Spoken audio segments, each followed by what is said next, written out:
It's Red Eye Radio. Gary McNamara and Eric Harley talk about everything from politics to social issues and news of the day. Whether you're up late or you're just starting your day, welcome to the show. From the Uniden America Studios, this is Red Eye Radio. Hello and welcome. He is Gary McNamara. I'm Eric Harley as we begin a Wednesday. Gary, how are you? I'm completely and totally wide awake. You know what helps you, what gets that adrenaline flowing and make sure that you're as aware as you could possibly be, is when you're driving into work and you see one of those overhead traffic signs that says, "Wrong way driver reported, be careful." That'll put your head on a swivel. Yeah. I didn't see it. I didn't see anything, but... Well, was it you? Were you going the right way? Maybe it was. Did any of the signs look backwards? No, it was not me because I ended up here. All right. I got here on time, but I was like, wow, that woke me up. You know, that happens a lot. I know. And far too often it's somebody who's drunk. Yeah. It's a DUI case. And it's frightening. I go past every night when I go home. I know exactly where the spot is. You can still see some of the marks on the concrete barrier. And this goes back like 2 or 3 years ago on the tollway, wrong way driver. Yeah. There was like a curve in the road. They never saw it. Right. Killed a couple of people, their dog and everything, just, and I think the driver survived. There was a really bad one, I think, on Airport Freeway years ago. It was, it's just, oh, man. You know, I mean, call an Uber. Call Lyft. You know, if you're going to drink. Yeah, that's just, but, well, yeah, so I don't know. I didn't see any story of any accidents, but I'll. Hopefully it did not become dangerous. Right. Yeah.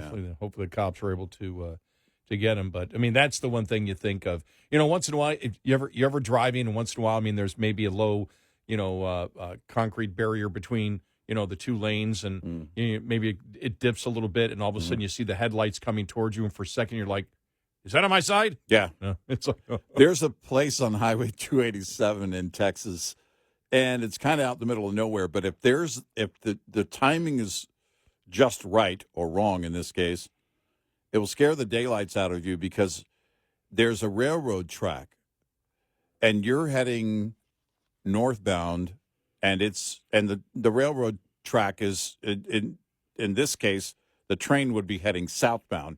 And if it's on this one bend and you're in the right spot and it's after dark, it looks like that train is on the highway. I mean, it's like, oh, my gosh, what is that? So, yeah, I can only imagine. Wrong way driver reported. Makes you want to get off that freeway as quickly as possible. I was only a mile from my exit. Yeah. So I was like, okay.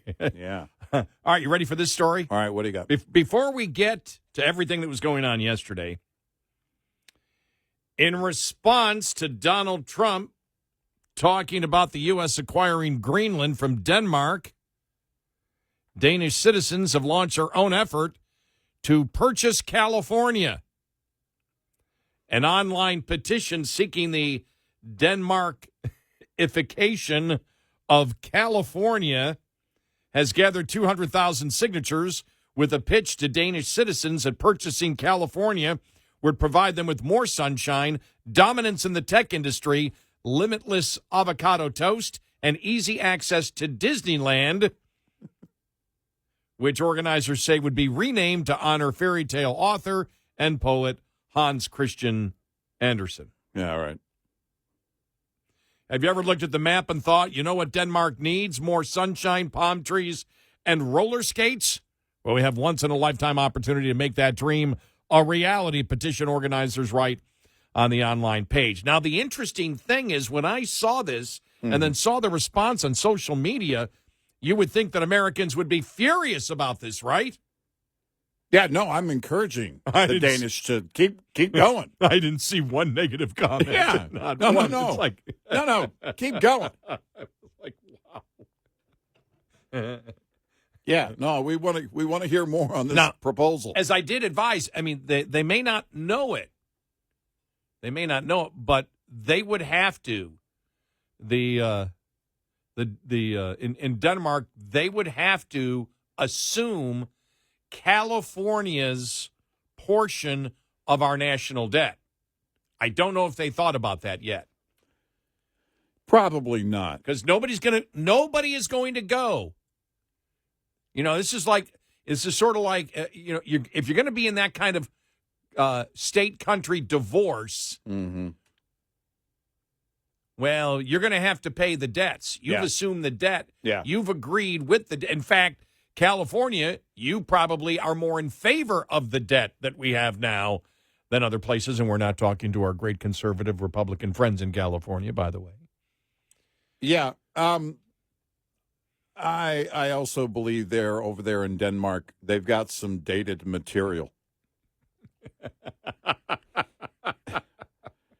I'm trying to help them with valuation here because, they say tech. And yeah, still they have, a pretty good, hold on the tech industry there in California. But that's waning very quickly. That's diminishing by the second. Well, it's moving to Texas. Yeah. Well, just mark that off your and so mark that off your list. Just you can do trade with Texas in that regard, and otherwise everything else looks pretty good. The palm trees and all that, the roller skates, that might be dated too, but it doesn't matter. Now, if you want to put roller skates on, if you own it, go ahead. I did see that some of the comments that I saw on it were. People said, well, let's throw in, value added where you give them more. Let's throw in Portland. Right. I did see that. Right. Let's throw in Portland as part of that. And a subscription to Hulu. It was just a couple of freebies. But not premium Hulu, though. No. Not premium Hulu. No, not even HD Hulu. Just the one I get on my cell phone. Yeah, because my cell phone company, they go, you get Hulu. I do? Well, yeah, but not all of it. Yeah. We let you sign up for free. You don't get all of it. You get some of Hulu. Right. But, oh, man, I mean, the jokes going back and forth about that. It's like, yeah, well, go take it. Yeah. What do you need? Can we help? Was the attempt? Now, if the attempt was just to have fun and a great sense of humor, that's one thing. Mm-hmm. But if the intent was to get Americans furious, no. To say, what do you mean? It's completely different. It's like, that didn't happen. No. Actually, we're more serious than they are about it. hey, are you guys serious? Come on, we can help you. I could see Trump in negotiations. Exactly. So you're saying Greenland for California? Breaking news: President Trump has planned a trip to Denmark to negotiate the sale of California. Well, you know how you stop that right away? Mm. If because we've heard about the whole, good God, California seceding for how long have we heard this crap? I mean, the same thing. We haven't heard about Texas in a while, have we? No, because people don't know we already seceded. No, I don't want to bring that up because I always get an email from the guy who heads that movement in Texas. It's going to happen. You guys are making fun of it, but it's going to happen. It's going to happen. No, it's not. Nah. But we've heard about it for such a long time, where Trump could totally put the kibosh on that by simply saying, "Hey, I think I agree with this. Let's swap." And if Trump says, right. I think California and Oregon and Washington State ought to secede, and Illinois and New York, yeah, go ahead. Right. And then, no, we're not going to. We're not going to do what Trump says. Exactly. Well, okay, we've stopped that secession talk, haven't we? Yeah, Trump shows up. We can help. We can help with that if you guys want. Did you hear that the Democrats in Congress? Oh, what a great show we have! I mean, there's just so much stuff going on. The Democrats in Congress are complaining because all the liberal groups, MoveOn.org and everything else, are telling everybody they're out there making calls and saying, call your, oppose Trump at every, they're driving them crazy. Yeah. The Democrats are upset because they're getting calls like crazy, which is what we said. Understand that the insanity of the Democratic Party continues to be strong because a significant portion of their voters agree with them. Not all, but a significant portion do agree with them, and those are the ones that are calling. And the other thing is, it seems as if the strategy now, and this coming from the media, you saw where, what's his name from CNN? Anderson Cooper called John Sununu a Richard. Yeah. He called him, well, he didn't exactly call him Richard. He called him a Cavett. Yes. He called, yeah. Don't be a Cavett. he called him Mr. Butkus' first name. But, I mean, they're out there. Did you see the one yesterday? You got the Congress people out there going, F Trump, F Trump, F Trump. Yeah. I mean, it's like, it hasn't worked. We got to go to cursing. Right. Hitler didn't work. Right. Elon derangement syndrome didn't work. Let's curse now. What was George Carlin's 7 dirty words? Let's use all of them.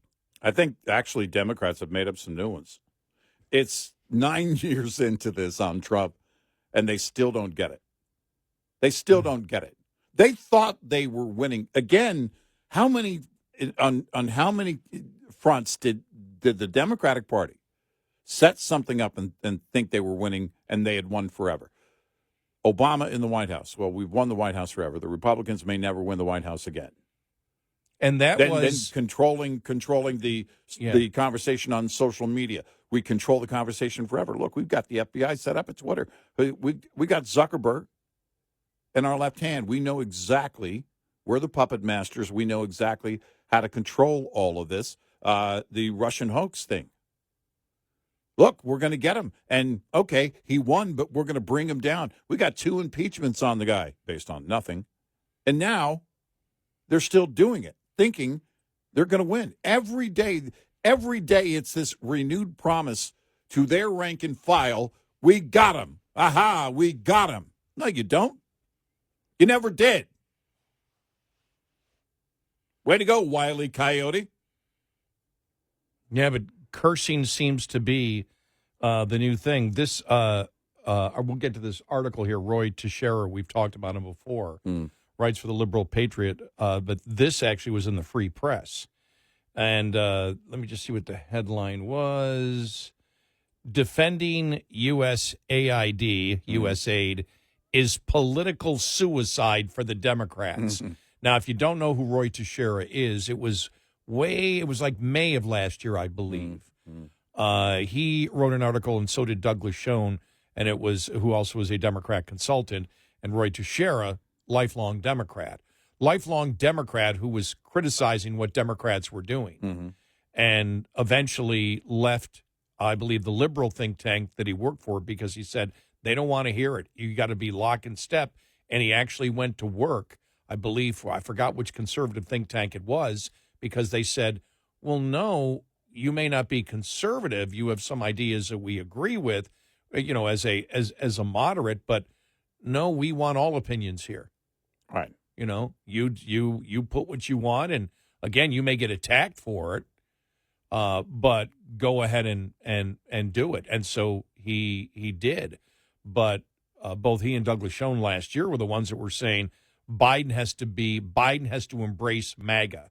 You've got to stop having these insane narratives and these insane opinions on the issues that you're defending and the insane legislation that you want to promote. He just as we said, you can't win this one. No. You can't win this one because every day, they're coming out with things, and the whole thing, the argument with that had Anderson Cooper go at it is they're like, well, we need to see all the papers of these things here because we don't believe anything from Trump. And if Trump's saying that these things are being spent, unless you put it right in front of us, he goes, what, you want him to hand the 10,000 pages? It's only been a couple of weeks that this thing has been in action. But it's what we said was going to happen is the fact that, they cannot argue with the things that money is being spent on that Elon Musk is talking about, so they can only try to cut around the edges and say things like, well, I haven't seen that. I haven't seen that. What do you mean? I haven't seen that. They got pounded yesterday. They're losing the argument. Of course, they're going to lose the argument because their argument has no basis in fact. They're losing the argument on the whole constitutional crisis.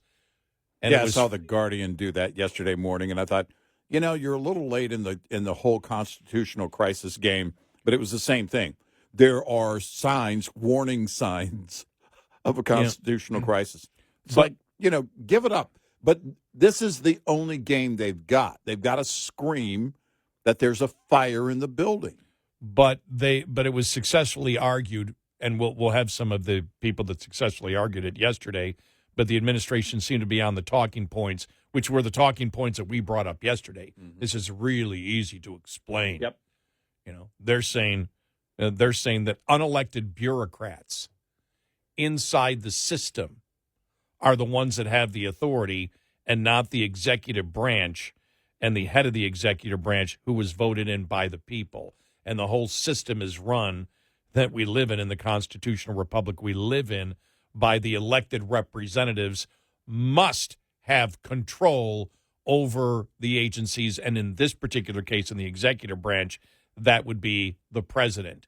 If you don't believe that, you're causing the constitutional crisis. Yep. You're the one that doesn't believe in the Constitution. Right. And we'll get to all that and more because it was a busy day yesterday. All on the way, 866-90 Red Eye.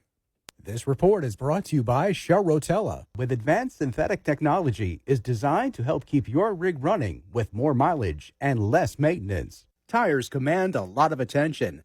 As a top expense for drivers and a leading cause of CSA violations, any tire maintenance practice that can help extend tire life is worth consideration.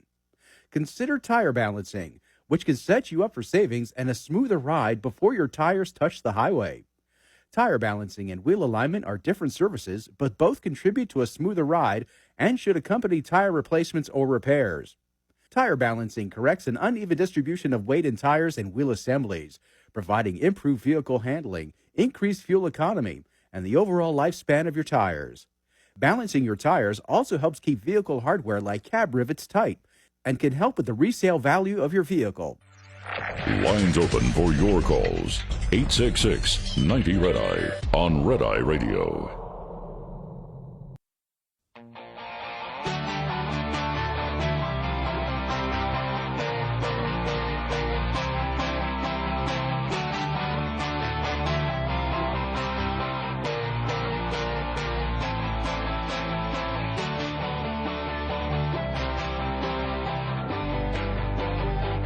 It's Red Eye Radio. He is Eric Harley and I'm Gary McNamara. Welcome and good morning.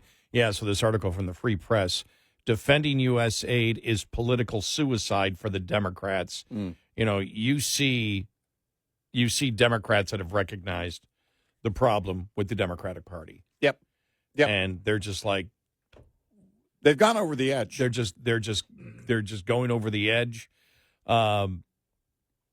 Writes here, Trump occupies the high ground in this fight, which is probably why he and Musk picked it.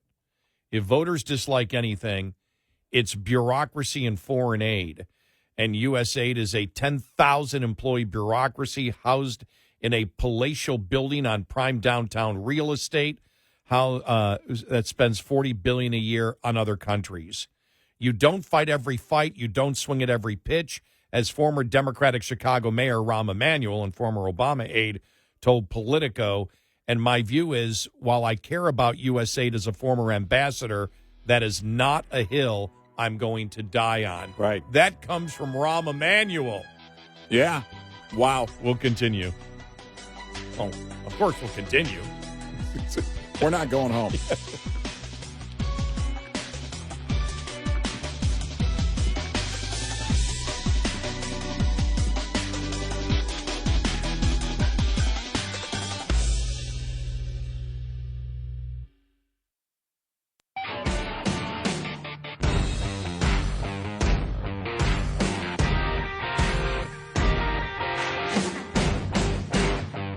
You're listening to Red Eye Radio.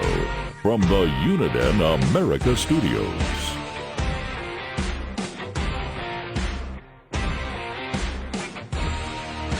It's Red Eye Radio. He is Eric Harley, and I'm Gary McNamara. Good morning. Welcome. Thank you for being here this morning. Download our Red Eye Radio app, and you can listen when and where you choose. When the show's over, well, we record the show, and then that becomes our podcast that runs during the day. So if you can't listen overnight for some reason, you can listen then.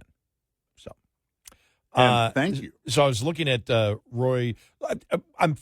As I've said, what really fascinates me, there's a couple of things. What really fascinates me is how, for example, on DOGE, Trump is going places where I never thought he'd go. Right. Yeah. You know, because the way that they promoted it initially was that, okay, they're going to tell you what the problems are, and then we'll have a report July 4th of 2016, and then we'll act on that, is what you got initially. I looked at it as kind of like the movie Dave, where they all sat down with I put more trust in Elon Musk to go further than they did in the movie, but where they got Dave, we got a pencil and paper. What are we spending on? And then they edit real fast to the end. Okay, I think we're done here. Shut up. Get out. I'd take a bullet for you, sir. Mm-hmm. Yeah. And he wasn't even president. I know. Exactly. I didn't expect them to go where I'm seeing it now, where I think it has great potential in terms of what it's going to change is with fraud. When you see the posts that have been out there for, I don't know, a week or two from Elon Musk and others, the fraud could be a massive mover here if people find out the level of fraud. Because if you look at all the different departments, right, the Treasury Department, FEMA, and all the ways that there could be fraud, I think in the back of our minds, anybody who's been paying attention for any amount of time, we all assume, yeah, there's some level of fraud going on. But when you actually see it, when it can be pointed out, look at what we have, look at how this, and then look at how the fraud took place. Look at how these plans by these bad actors were implemented and carried out. And if you point to that fraud, then I said it yesterday, and I really stand by this more and more, in fact. This has the DOGE to the U.S. government is what Twitter Files was to Twitter. And that is a big, big, big deal. For me, it's not what they're pointing out. It's that they're taking action. Mm-hmm. That's what was never promoted in DOGE, which made you and I say, or a report, if all you're getting is a report and you're just a few months from the midterms, you're not going to start the major cutting. Right. And boom, they say, sorry, we want reforms and we want them now. You know, when you look at, when I've said this many times, the number one reason I voted for Trump was to stop the weaponization of government. And in the process that he's going through here with DOGE, you're doing two things. You're trying to bring back fiscal sanity, and you're looking at the people because if you're weaponizing government, that's a waste of money. Right. If you're weaponizing government against people, if you're going against your political enemies with federal law enforcement, that's not why it exists. You're wasting money. That's not efficiency at all, by doing that. So what he is doing here, I'll take now all the things, because the public doesn't care. The little things that he does, whether it's, like I've said, I really could care less whether it's the Gulf of America or Gulf of Mexico.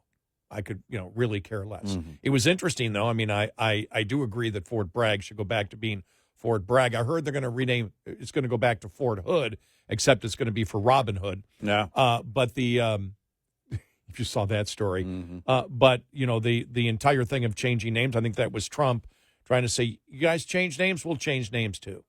Mm-hmm. Right. And he's going back to reverse the process on that. But the public really, that's not what they're focused on at all. So if Trump wants to do things and if he wants to say things where you go, oh, come on, please. We're not buying Canada. Excuse me, not Canada. Canada's not buying. That's Greenland. We're not going to be annexing Canada. Canada's not going to be the 51st state. There's not one Republican who would vote for it. There's not one Republican listening right now that would want what might be, by the time they became part of the United States, the biggest state in the Union that would be as leftist as you could possibly imagine. You'd add another California and have two more far-left senators and a ton, I think we figured out 52 additional members of Congress, where the majority would be liberal Democrats. That's not happening. But I don't care about that. Go ahead. Just get all this other stuff done. I know who Trump is. We know who Trump is. Trump is not your usual politician. But you need somebody who's not a usual politician to do this stuff that we have never seen in our life, ever. Nobody has ever seriously looked at the federal government and said, we need efficiency. They've all talked about it. They've all talked a good game, but nobody ever, damn it, did it. Oh, I'm sorry. I use that word because I figure if Democrats can curse now, so can I. Well, hell, I guess I'm in. Darn tootin'. And so that's what's really amazing. It's unbelievable. You and I have been, and again, there's still a whole, the weakness is what, or the possible weakness in what they're doing is what we talked about yesterday, and it seemed like the liberal networks must have been listening. But we said when you talk about all these great cuts, that we're cutting $2 billion a day, $4 billion a day, and everything else, and the members of your Republican Congress are putting in a budget for the next year that actually doesn't cut, and the conservatives are upset about it, then you got to be a leader on that end as the president and say, no, we need to start making some cuts. You just can't make the cuts here and spend it over here. Well, and that's exactly what the left picked up on yesterday. Right. Was the fact that you're saying all these big numbers, but at the end of the day, are you actually cutting the budget or just adding new things on? Are you just picking and choosing, cherry picking? Right. Either way, and it doesn't actually get you to the overall cuts. Right. If the writers of the movie Dave had first witnessed this, because they're probably looking at this going, damn, we didn't know we could do this. We could have written that into a Hollywood movie. But the problem is, up until now, nobody would have believed it. They bought the movie Dave for some reason, but if you laid out what was going on right now, including the massive comeback that Trump had politically, then nobody would buy it. They would be, yeah, that's never going to happen. And if all we get out of this, if we get out of this where they just reduce the rate of growth of the federal government, and the people of the United States are extremely unhappy with the report that they've gotten. And remember, the report now is going to be anticlimactic, really, when you think about it, because this is an everyday thing. We'll play some of Elon Musk yesterday with the president coming up on the show.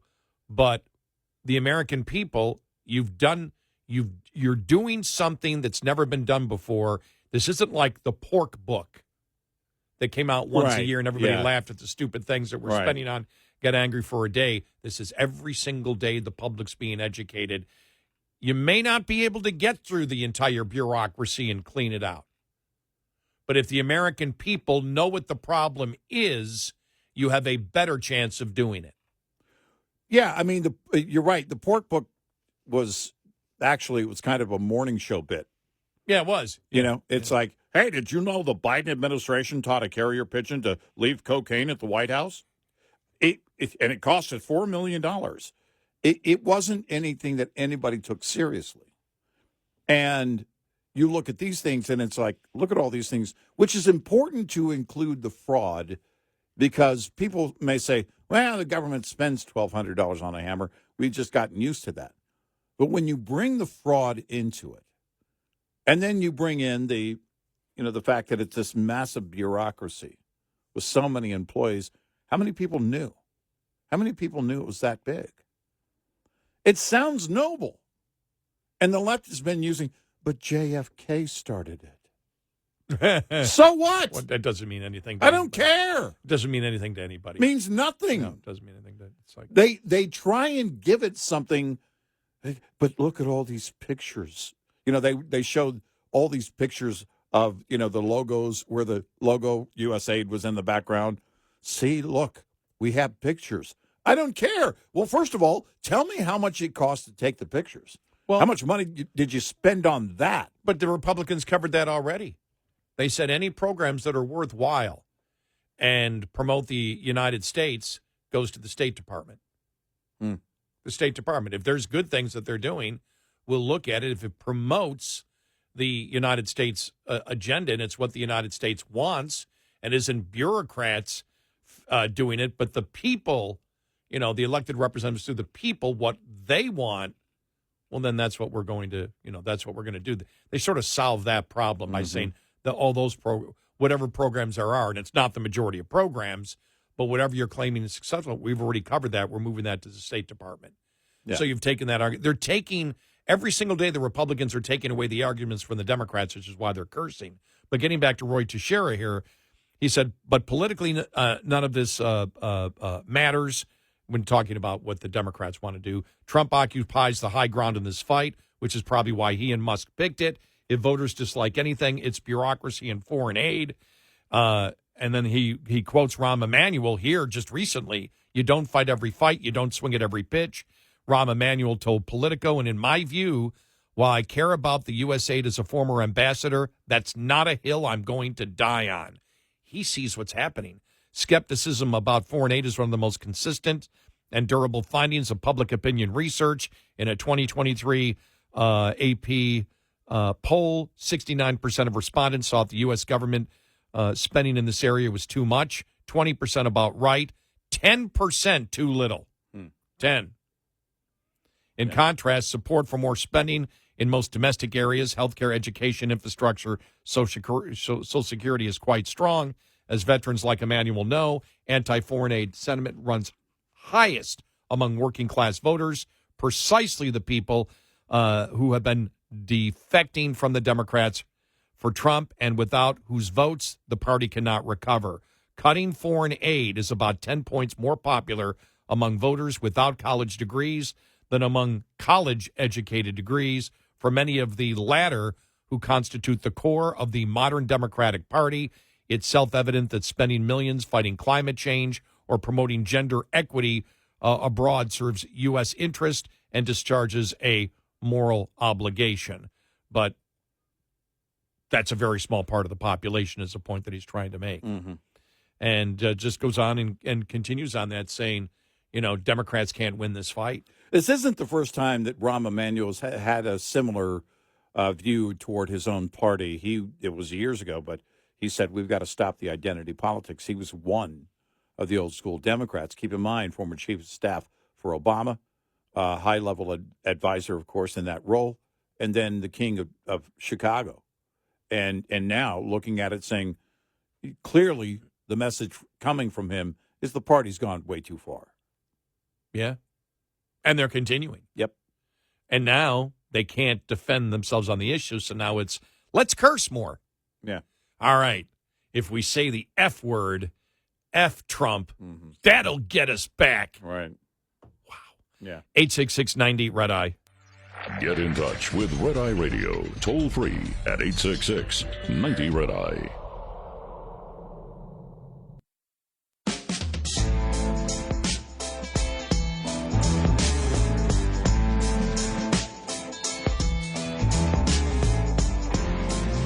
It's Red Eye Radio. He's Eric Harley, and I'm Gary McNamara.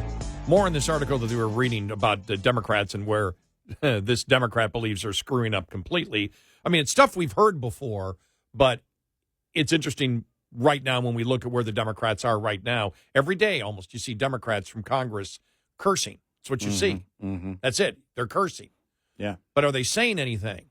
No, of course not. So we'll get to that coming up. What was the other thing I wanted to get to? What was it? No, I forgot. Well, there's a lot. Oh, yeah. I mean, everything that went on. Oh, Elon Musk yesterday at the White House. We'll get to that, just the insanity of the Democrats, which, again, it's interesting. It's fascinating to see.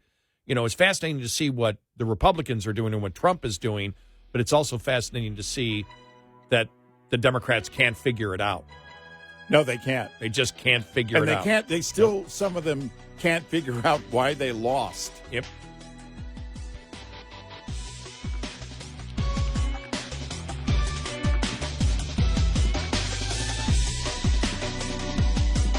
Top of the Hour News is brought to you by House Products.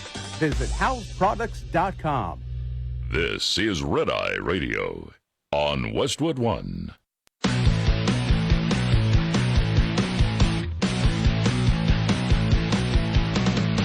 Now, it's Red Eye Radio. Gary McNamara and Eric Harley talk about everything from politics to social issues and news of the day. Whether you're up late or you're just starting your day, welcome to the show. From the Uniden America Studios, this is Red Eye Radio. All across America, he is Eric Harley and I'm Gary McNamara. Hi. Thank you for being here. Thank you. House Democrats recently expressed frustration with far-left groups Move On and Indivisible for inundating their offices with thousands of anti-Trump resistance phone calls. Apparently, Keith Olbermann has set up a phone bank in his basement. I was going to say, 99% of the calls coming from one Keith Olbermann.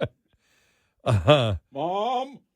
Breitbart News reported last week that congressional Democrats have been rendered powerless and frustrated amid thousands of angry calls from their constituents demanding that they resist President Trump at every turn. Lawmakers told Axios that angry constituents have been ringing their phones off the hook with demands that they more adequately resist Trump, a situation over which they maintain little control. Democrats feel that constituents have been setting their expectations too high. We don't know why you would. Yeah. Kamala Harris is going to win. How did that happen? I don't know. It's if somebody encouraged them falsely. Kamala's going to win. We have never had a woman candidate as strong as Kamala Harris. Kamala Harris, she isn't what she was yesterday. She's Einstein. She's going to build a wall. Trump's going to be in jail. Trump's going to be in jail. Trump can never be president again. That's one of the things that was talked about even in liberal circles, saying everything Democrats said, everything the media said, the liberal media of what was going to happen to Trump never happened. It's like, so when they're setting these expectations all the time of what's going to happen and it fails miserably. Look, I can understand. If you're an insane Democrat, I know why you're insane right now. Because you were told that it was impossible for what is happening right today. Mm-hmm. That it could never happen. What is it?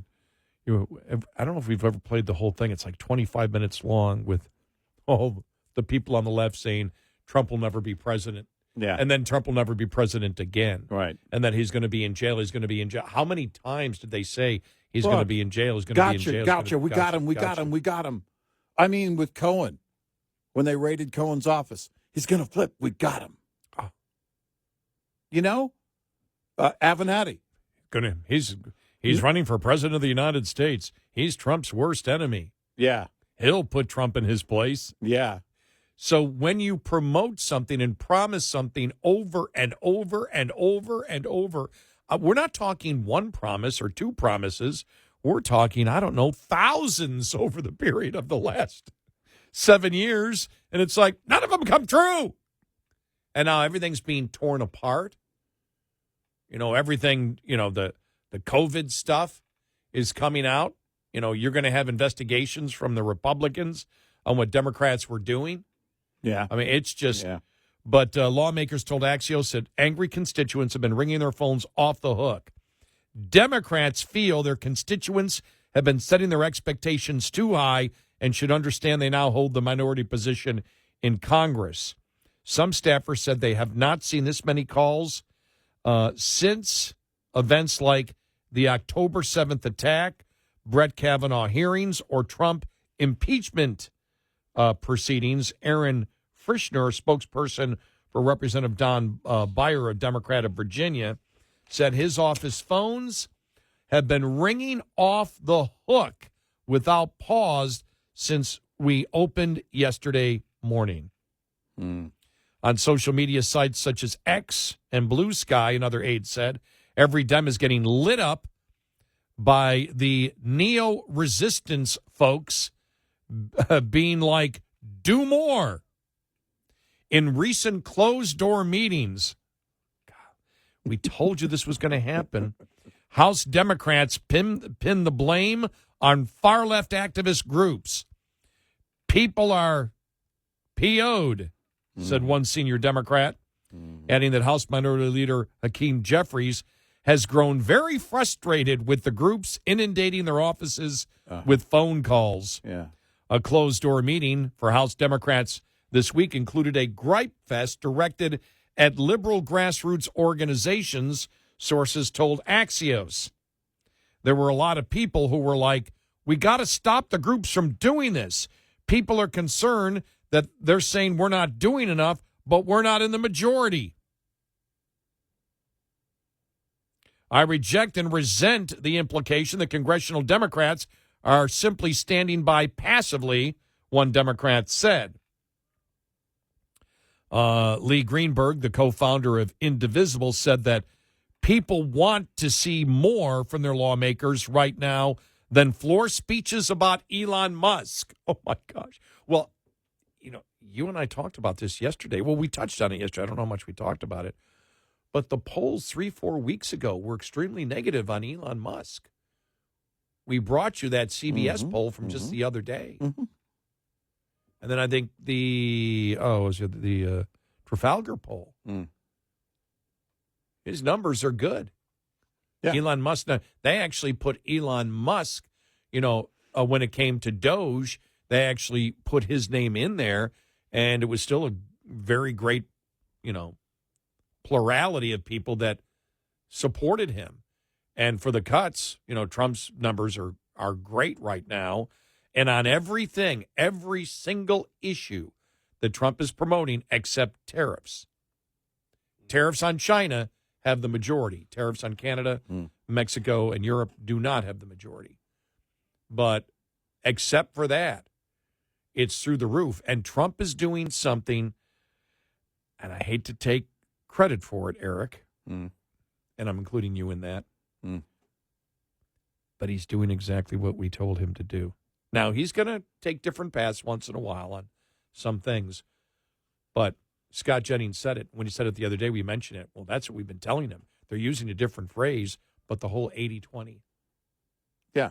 Right. He's taking all the major issues where America, they may not be 80-20, they may be 70-30, whatever, but it's landslide numbers. And as we said, that's what you do. You take all these issues that are landslide numbers. You take those 5, 6, 7, 8 issues. You pound them over and over and over and over again. And that's exactly what he's doing, and it's driving Democrats nuts because they stand in the 20 percentile of that or the 30 percentile portion of it. And America has completely rejected it. And it's all those issues are the insanity that they promoted. Things like the border. Yeah. He hasn't hit defund the police, but the border, foreign aid, fraud, waste, all these things, you're not going to win it. The one thing, there was this culture that developed within the left, within the Democratic Party and the leftist movement over the last 4 years that had them all thinking they were the boss because nobody was in charge. They all believed they were all part of, and this, by the way, fits right into the mode of where they've been operating for a long, long time. I'm the hero. AOC said in recent years, I'm the boss. And they kind of took that on because Biden wasn't in charge. Nobody was in charge. They all took this thing on that, I'm in charge in whatever area it was. Now, when it was Jake Sullivan at the briefings, that actually was the case, as scary as that may be. But there was no leadership. And now Trump takes this, and of course, he's a fascist. He brings on Elon Musk as an advisor. Elon is Hitler because they can't stand somebody being in charge. They also can't stand watching somebody who's clearly leading his party, and they don't have anybody leading theirs. They have nobody leading their party, and that's got to be the most frustrating thing. I think that's one of the most frustrating things for people like Rahm Emanuel. Look, this isn't going to be the whole USAID thing. Is not going to be the hill I die on. What he's saying is we've got to get back to doing, what we did. Now, you could say he's more of an establishment guy because that was when he was the chief of staff for Obama in Obama's first couple of years. I mean, that was so 2008. That's ancient. Well, there is no leadership now for a reason because he helped build this. He and others helped build through identity politics. They helped to build this separation, further separation, where they all did believe, well, I'm the boss, I'm the victim, I'm the boss, I'm in charge, and everybody else by default is an oppressor. That's they become. I'm glad you went in that. That's the exact direction that I was going in. You're going to get this. It's like, well, the Democrats are screaming at each other. Well, what do you expect? As you just mentioned, and we've talked about this, you've been a long-time listener to the show, we've said the Democrats are going to have problems eventually because their whole narrative, their whole mission statement is to create more victims, and when you do that, you have to create more oppressors. Mm-hmm. And then you get to the point where eventually the people that were victims become the oppressors. They keep expanding the number of victims, which means you have to expand the number of oppressors. And now, when your whole political philosophy of a political party is to divide, you're not going to have long-term success. The Republicans and Trump figured out, it's something that we've been screaming for ages, take those 5, 6, 7, 8 issues that are slam dunk and promote the daylights out of them, and then aggressively go after them when you get into political office. But it's all based on the issues of what? What did the issues do? The issues united people. That's why Kamala Harris, when she ran, embraced like 4 of Trump's major issues, where the first ad that came out was that Trump was weak on the border and she was going to be the stronger one on the border. Yeah. And we said at the time, well, you can have 3 times the amount of money that Trump has. You can't sell that message. No. And she couldn't sell the message that all of a sudden she had, reversed 180 degrees. And that's the problem. When you practice identity politics, when you practice, as we've said, that's racism. It's judging people by groups and on individuals. When you promote the insanity, the absolute insanity of, the radical transgender movement and the misogyny that comes with it, the intimidation and the threats to women, and you sit there and you go, We don't know what we're doing wrong. Mm-hmm. We can't figure out what we're doing wrong. What are we doing wrong? When you say open borders, let them all in. Let's spend money. Let's take FEMA money. And not use it on Americans after a natural disaster. Right. And use it on migrants coming in because we want to open the border. Because we believe if we do that, we'll win future elections. How did that work out for you? I mean, so it's just, you could see this coming. And so now everybody's screaming at each other. And as you said, since there's no leader, everybody becomes their own leader with their own agenda. And so everybody is screaming. And it's exactly what you said. It was and would continue to be. Yep. The Democratic Party is 1,000 kids screaming in the gymnasium. Yeah. They all think they're the boss. They all think they're right. They all think, look, I'm the captain now. And everybody else is wrong. Everybody else is doing it wrong. There's nobody that's going to satisfy that. By the way, that's why they don't have a leader. It's why there's nobody at the top of the list in the party. Who's the guy at the podium the other day? Chuck Schumer. Speaking of ancient. There is no leadership. No, there isn't. There isn't. None. And the new leadership are the Democrats, the Jasmine Crockett. Mm-hmm. Good God. I got a ton of, she's your congressperson, Gary? Yeah. That's the 30th district, and I'm 1,000 feet away from being in a Republican district, but I moved there a ways back, and it became more Democrat after I moved there already. Yeah.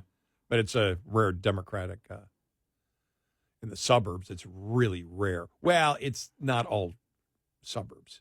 It's a bunch of South Dallas and everything else. It's it's that kind of district that winds all over the place, and I got caught in it. Right. But Jasmine Crockett basically, okay, I'm going to be a crude, cursing woman. Mm-hmm. That's how I'm going to be successful in Texas. Yeah. It's like, go ahead. I mean, that's what it is. Mm-hmm. She's been all over the place, and all she does is curse up a storm. And then yesterday was they're chanting F Trump. You got members of Congress, Democrats in Congress here. And, this is where you got people like James Carville shaking his head going, you just don't get it. But again, James Carville, Bill Maher, whatever, they were fine with identity politics when they thought they were winning. Where did you think it was going? Yeah. You're creating more and more victims, more and more subgroups, and by default, everybody else becomes an oppressor. There is no way around that and no way to reverse it now. Yeah, you great political great political pundits on the left, you couldn't figure out that if your party's not trying to unite on the issues, you might have a problem. Right. 866-98-RED-I. Brought to you by FPPF, Fuel Power Max.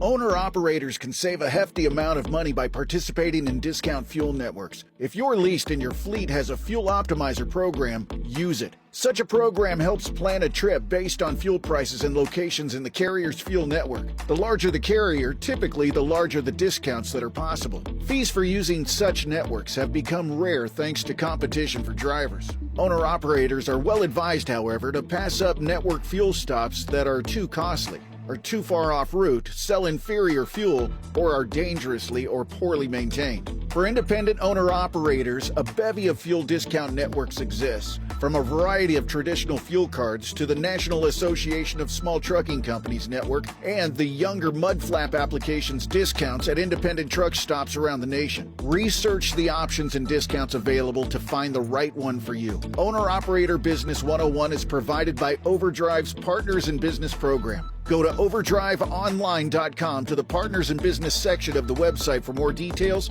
on this and many other topics. Brought to you by Shell Rotella. With advanced synthetic technology is designed to help keep your rig running with more mileage and less maintenance. We'll be right back with more Red Eye Radio with Eric Harley and Gary McNamara.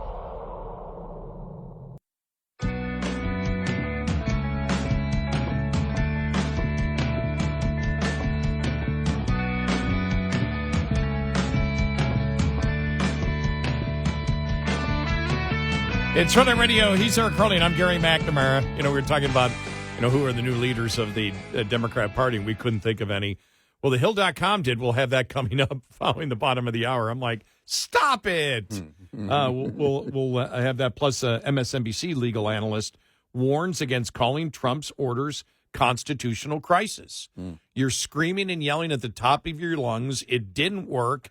And now you're screaming at the top of your lungs something that is not a constitutional crisis, something that the people, when they look at it, say, no, they're trying to figure out where this money is going. Yeah. And he's the elected representative of the executive branch. Okay. And so he's appointing someone. He can do that. Very easy to explain. Right. We'll get to that more on the way.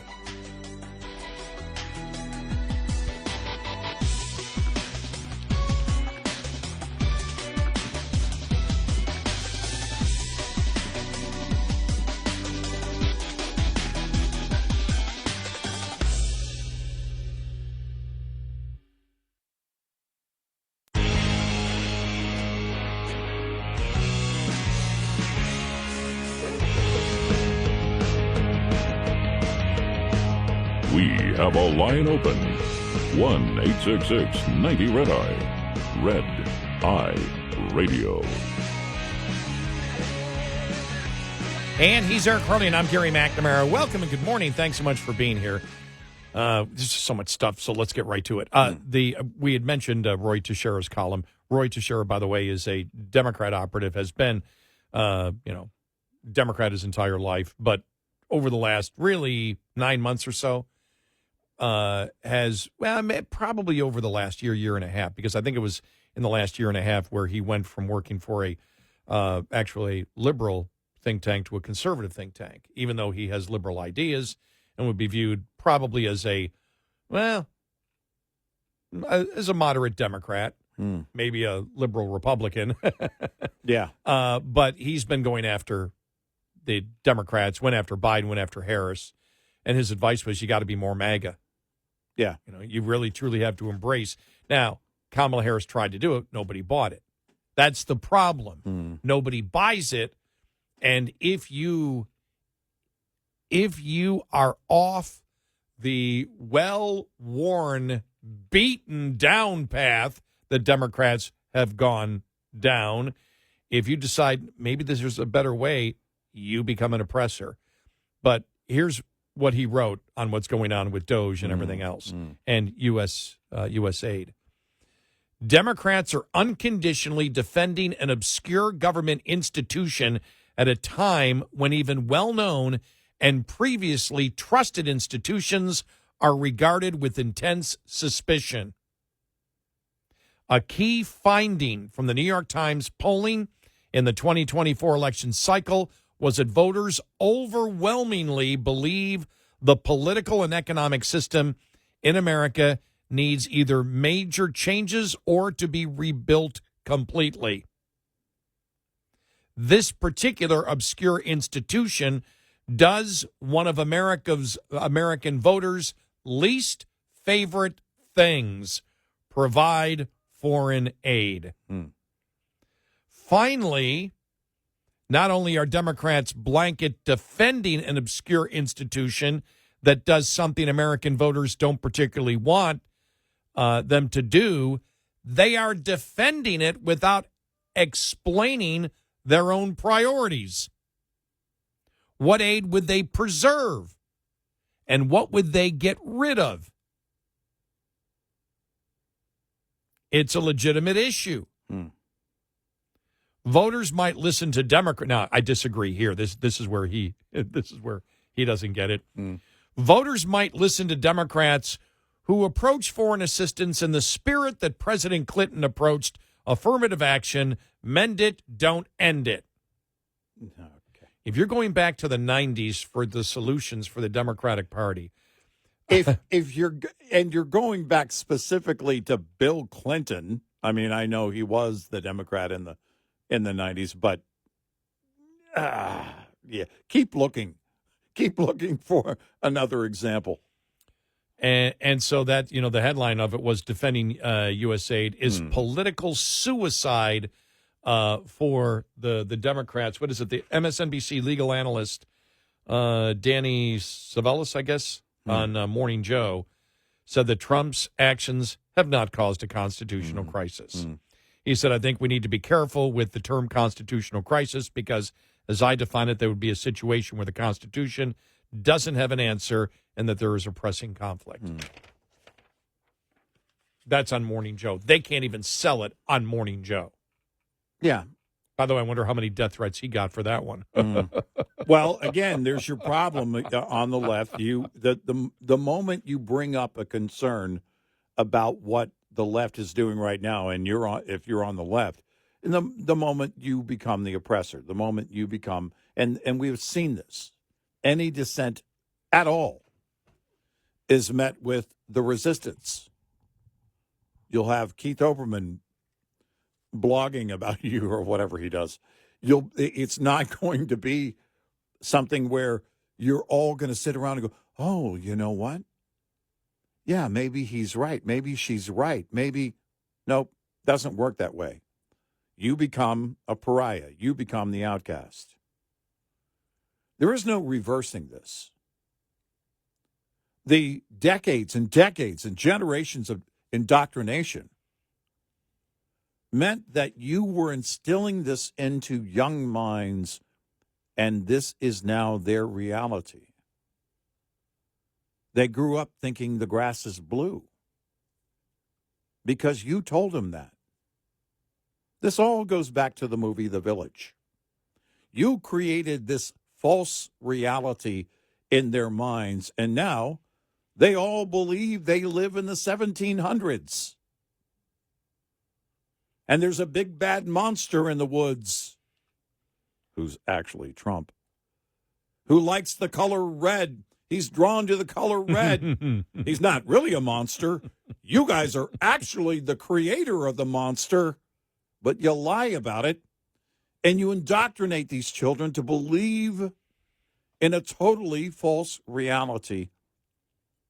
And there is no way you're going to change their reality. It's not going to happen. We've seen the awakening of those who were the architects.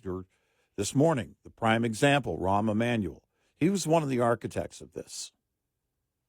And those architects are now going, that was a little crazy. You built the monster. Yeah. And now you're running away from it. And now the monster's alive and running through the village. There's no, you can't undo that. This is what you created. You were wanting this to happen, or too stupid to see that it was going to. I can't tell you which. And it's by design. We think it's fundamentally flawed, the design of it all, to create generations and generations and generations of people who believe this way and want to become a victim for a whole new reason tomorrow and create a whole new group of oppressors, which means everybody, including anybody and everybody on their own side. Where did you think it was going? Of course, they're all over the phones. They're screaming. You told them Trump was Hitler. So would Rahm Emanuel be William Hurt, or would that be Obama? I still think William Hurt is Schumer. And if we're relating to the movie The Village. Yeah. And so Trump is I've got to watch it again.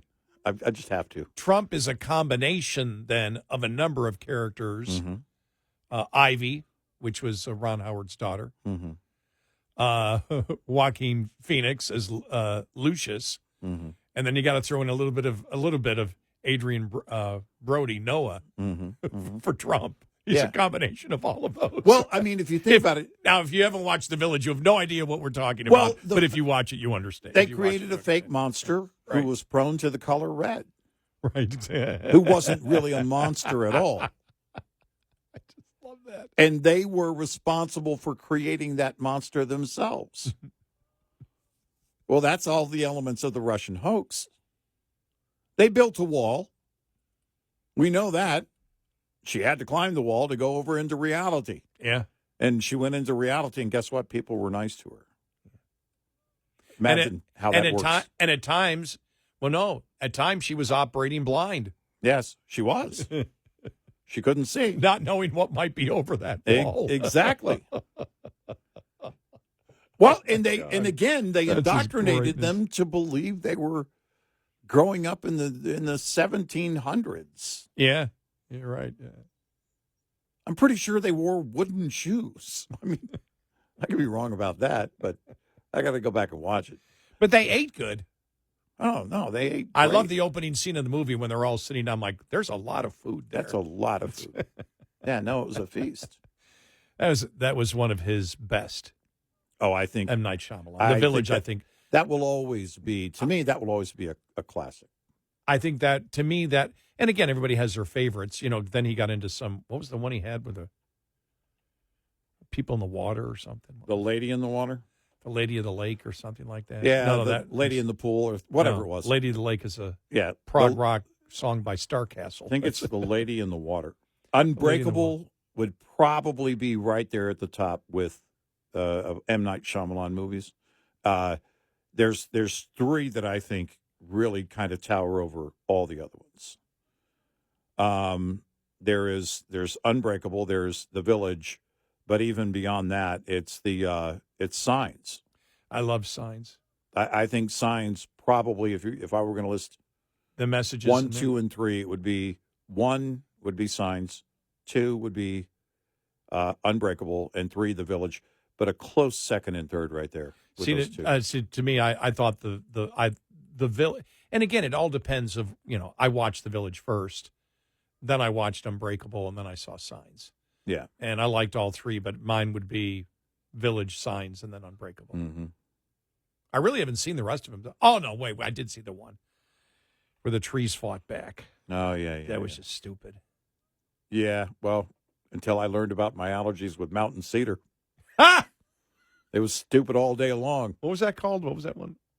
Oh, The Happening? The Happening, yeah. Yeah. I mean, to me, it was an interesting horror movie, but it didn't send me the kind of messages that the other ones did, the subtle messages that were sent by the other movies. Well, unless it was the stupid climate change thing, which I didn't buy into. Well, the trees in Lord of the Rings were scarier. The trees in The Wizard of Oz were scarier. Yeah. Mountain cedar. Oh, okay. I got Benadryl. Next. Little Claritin, and I've solved the entire movie crisis. I don't, that's a little nose spray, and there's no threat whatsoever. If Freddy Krueger could be taken down by one Benadryl, can you imagine that? I did have a friend a couple of months back say, how the hell were you guys relating The Village to modern politics? You got to see it. So I had to explain it to him. You got to. And when I did, I said, "Oh, you didn't hear the whole thing." When I explained it to him, he went, "Oh, that's funny." The elders of the community. Yeah. Chuck Schumer, played by William Hurt. Okay, that's right. I forgot. Indoctrinated these young minds to believe something that wasn't real, and made up a monster that was prone to the color red, Trump. That wasn't a monster at all. Right. Remember, because what was the message? The oppressors are outside. Right. Our village. Right. Exactly. Which were that didn't exist. You ever wear or allow the color red. Right. And it was red. Wow. Yeah, exactly. Sorry, that's proof right there. 866-90 Red Eye. Coming up, more with Gary McNamara and Eric Harley. It's Red Eye Radio.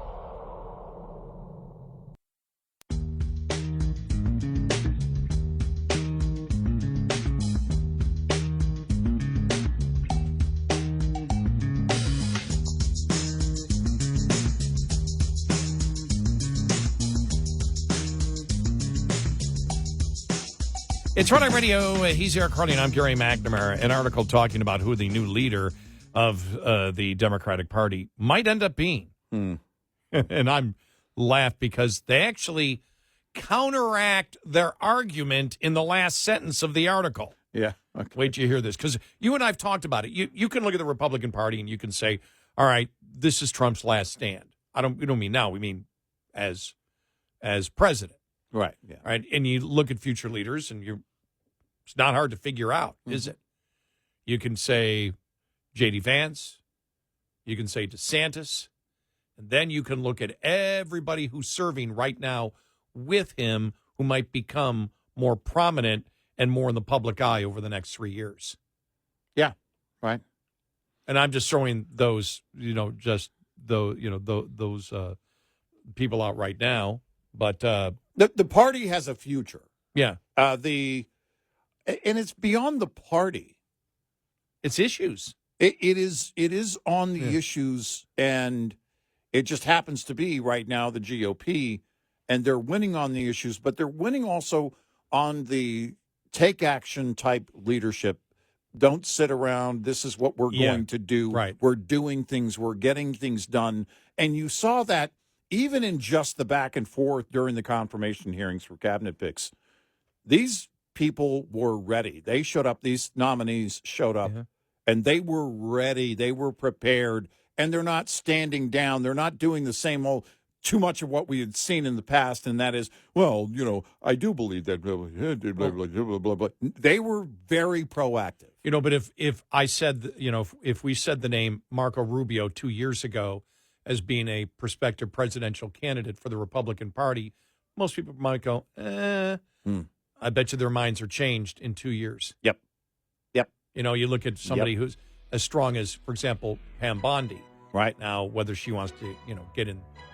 Right. She's been in politics. You're still in politics when you're right. AG, but whether she'd want to do that or not. But there's a ton of people for the Democrats. Well, we'll show you the desperation of the Democrats next.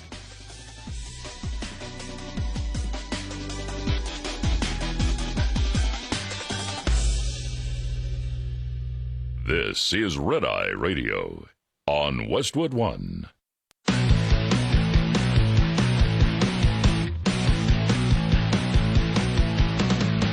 Now, it's Red Eye Radio. Gary McNamara and Eric Harley talk about everything from politics to social issues and news of the day. Whether you're up late or you're just starting your day, welcome to the show. From the Uniden America Studios, this is Red Eye Radio. It's Red Eye Radio all across America. He's Eric Harley, and I'm Gary McNamara. Good morning. Hello. Sorry, I found that funny. So you ready? All right. You and I were talking about, just where the Democratic Party is going and just all the things that happened over the last couple of days. I mean, yesterday, the government union protest where they're out there cursing left and right. It was, F Trump this, F Trump that, everybody chanting F Trump. And we talked about the day before and Jasmine Crockett, cursing up a storm. And we're like, oh, okay, well, Hitler didn't work, so now cursing's going to work. Yeah. It was funny because when you said before, Elon Musk is now Hitler. No, Hitler is Elon Musk. Yeah, exactly. It's like, which of course is ridiculous. And they're trying to do everything except talk about the substance of what they're doing. I did notice, now the on CNN, they were getting into this thing. Well, he was being investigated by this agency, and they want to cut back on that agency, and so it's Trump and Elon Musk involved in trying to save Elon Musk from going to jail, and it's and they're involved in the biggest corruption ever, to enrich themselves, and it's like, stop it. Yeah. I mean, this is where they're going, but when we look at, you and I talked about the future leaders of the Republican Party, and the future leaders in the Republican Party are based on what? They're based on where you stand on the issues. Right. And I think also there's a different or maybe renewed political will that they have within the party. You have capable people that are stepping up to do it. Where their political will now, they're not either not hiding or it's been renewed, or you have new players in the scenario Right. that are moving on. You've won on the issues, and you've won on the issues, but you've also won that we're actually going to do something about the issues. Right. I mean that. Yeah. So you need. It's not just where you stand anymore. It's are you really going to do it? Right. Which is why nobody bought into Kamala Harris when she said Trump is weak on the border and I'm going to be stronger as her first ad coming out. I remember the night you and I played that. We're playing this ad and we're just dying laughing, going, you think people are going to believe this? And so what we did find out about the last election is what? As we found out about the last couple of elections, money doesn't necessarily win you a political campaign. Right. It's where you stand on the issues. And so you look at the Republicans out there, and all the Republicans that are out there all stand basically on the same issues, that we agree with the majority of those issues. Now, the Democrats, as we said, the problem is they've been dividing. They've been a political party whose motive is to divide everybody. And then you eventually divide yourself. Yeah. And you break yourself into so many victims and oppressors where then everybody's at each other because you used to be a victim. Now you're an oppressor. We always use Martina Navratilova as a perfect example of it. A hero of the LGBTQ who's now viewed as one of the oppressors because she doesn't believe the biological males should play against biological females. Right. And it's just like, what? Yeah. It just, they're nuts. So you and I asking, well, who is the leader that can unite the Democratic Party? And we're like, we have no idea. We just have no idea who can keep the Democrats from losing people. And all of a sudden, I see this article in thehill.com. Senator Murphy looks to be a guiding force for Democrats in a new Trump era. Senator Chris Murphy. Now, we played audio cuts from him, and the audio cuts is, this guy's nuts. Yeah. But Senator Chris Murphy is taking a front and center role in the efforts to push Democrats towards becoming the party of economic populism and to challenge President Trump. You know what I think? You know what this reminds me of? This goes back a long time ago. Is in the mid-'90s when Rush Limbaugh was just at his, he'd been on for 88, so about 8-9 years, and he was just hitting his stride. I mean, it was just huge. Yeah. Huge. And I forgot, I don't remember what company did it, but it was like, all right, we're going to bring Mario Cuomo in to do, and it was like a weekend show. Remember? Yeah. We're bringing Mario Cuomo in, and finally, there's going to be some balance, and he's going to take on Rush. And we burst out laughing, saying, no, he's not. No, he's not. And the whole thing, he's a great orator, and great public speaker. Public speaker. Nobody's better than him. Right. And we were all like, radio's a different ball game than public speaking. Yep. And it is. It is. It's its own. Okay, if I say this, I'm going to sound like an arrogant elitist, but it is its own kind of art. Yeah, I was going to say animal, but yeah, okay. I guess art works too. All right. How about animal art? It's a living, breathing document. No, but it's a different media format than anything else. Well, it is. You and I both have a lot of friends in TV, and I constantly would get this. I don't hear from them, unfortunately, much anymore. But it would be, how do you do that? So, who writes for you? Where are your scripts? Yeah, we get that. Yeah, and it's the thing for me is, you give me a script, I'm going to fail. So for the people on TV that do that, more power to you. I can't do the script thing. Yeah. And I think if you're speaking based on your convictions, number one, you shouldn't have to, and number two, it's something that should be straight from the heart, and you should mean it every single time. Now, sometimes people can write it, and it comes out great. I mean, Dennis Miller's one of those who can script things. and then pull it off, He actually, on one of his stand-up specials, made a joke about that, about Obama reading from the prompter all the time. He says, as I'm standing here also reading from a prompter, but I couldn't do that. Hey, babe. It has to be, yeah. Hey, cat, it's going to be different than Obama. Cha-cha. Cha-cha. It's... But then again, remember, he did talk radio for a while. Oh, yeah, no, I love Dennis. But it is that, you've got to find that ability to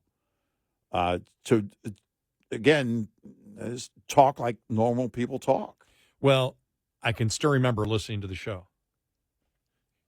And his bumper music is like long version, 60 seconds of classical music coming in. And I went, he's done. Yeah. And he didn't last long, but it was like he was going to be the savior of liberalism. Mm-hmm. And you and I remember when Air America. Yeah. Remember that? Was it an HBO documentary? Yeah, there was a documentary done on Air America, and we were just, anybody in radio broadcasting was going, what the hell is this? Yeah. They were doing practice shows. Yeah. And they were like, no. And they're like, producers, no, you need to say, maybe you should have said this or that or this or that. And, they got like scripts and formats, and it's like, you obviously don't understand what talk radio is about. Right. Because when you and I don't get it as much anymore, but still once in a while, if somebody listens for the first time, I meet somebody who's not a talk radio, junkie at all, and they listen and they say, well, who does all your writing and how do you know where to go? Who does that? I mean, how do your producers? And it's like, no, you don't understand. It's all us. What do you mean? Yeah. I mean, you guys do all the research and you plan where the show goes and everything that we hear for 5 hours is you guys? It's like, yeah. Now, Alan does give us stories. Well, Alan gives us some great stories. Alan's part of that. Again, it's kind of like a human algorithm that works, in sync with each other, of knowing basically what the show's about and what the mission statement is. And I'm using these words that really we don't, you said planning and all that and research and yeah, it is all that. But I told someone recently, my longest friend I've known since I was 4 years old. You have to live it, I believe. I do. I believe I have to live this, and it's what I would be doing anyway. I'd be following these stories. I would be doing the breakdown of these stories in my own mind, like a lot of people are doing today, and so that's kind of it. Alan is a part of that. Oh yeah, I mean, we don't do it alone. We have sales departments, we have Alan, technical people, all. But when it comes to actually formatting the show, what the content is, there are no writers, there are no producers. It's just us. But when you look here at the Democrats, and that's what it reminded me of when they want to anoint Chris Murphy as a new leader. It reminded me of Mario Cuomo. It's like, he's going to take over Rush. Yeah. Now Rush is competition. It wasn't even a blip. Well, and so this hype from liberals has been around since I've been in talk radio. Well, Avenatti, Avenatti is a perfect example. That got to an absurd point. So here it is. The Connecticut senator has emerged as one of the loudest and most prominent voices among party members looking to convince Democrats to change their focus around America's working class coalition, arguing they've lost trust with the voters they desperately need on their side. How? Without an obvious leader to counter Trump's early return to power, Murphy is one of the figures seeking to fill that void as the party tries to rebuild from the ground up. He's really interesting right now, said Matt Duss, former senior policy advisor to Bernie Sanders, who has worked with Murphy to co-sponsor legislation in the Senate. He's articulating a real powerful theory of the case about rebuilding an American political consensus. How? And he's doing so in a unified and constructive way. Where? Right. In the frantic first few months following Democrats' electoral defeat, Murphy has seemed to do the impossible, gain an equal amount of praise from the two polarizing sides of the parties. The lack of enemies has garnered attention as lawmakers, party leaders, and campaign operatives start to work past their most glaring problems towards renewed relevance. For him to be joining this, I think, is notable, Dust said of Murphy's anti-corruption message directed at his own party. The senator is seen as part of the Democratic mainstream, not known as a radical. It's a sign the Democratic Party more broadly has lost its way. But here's the end of it, okay?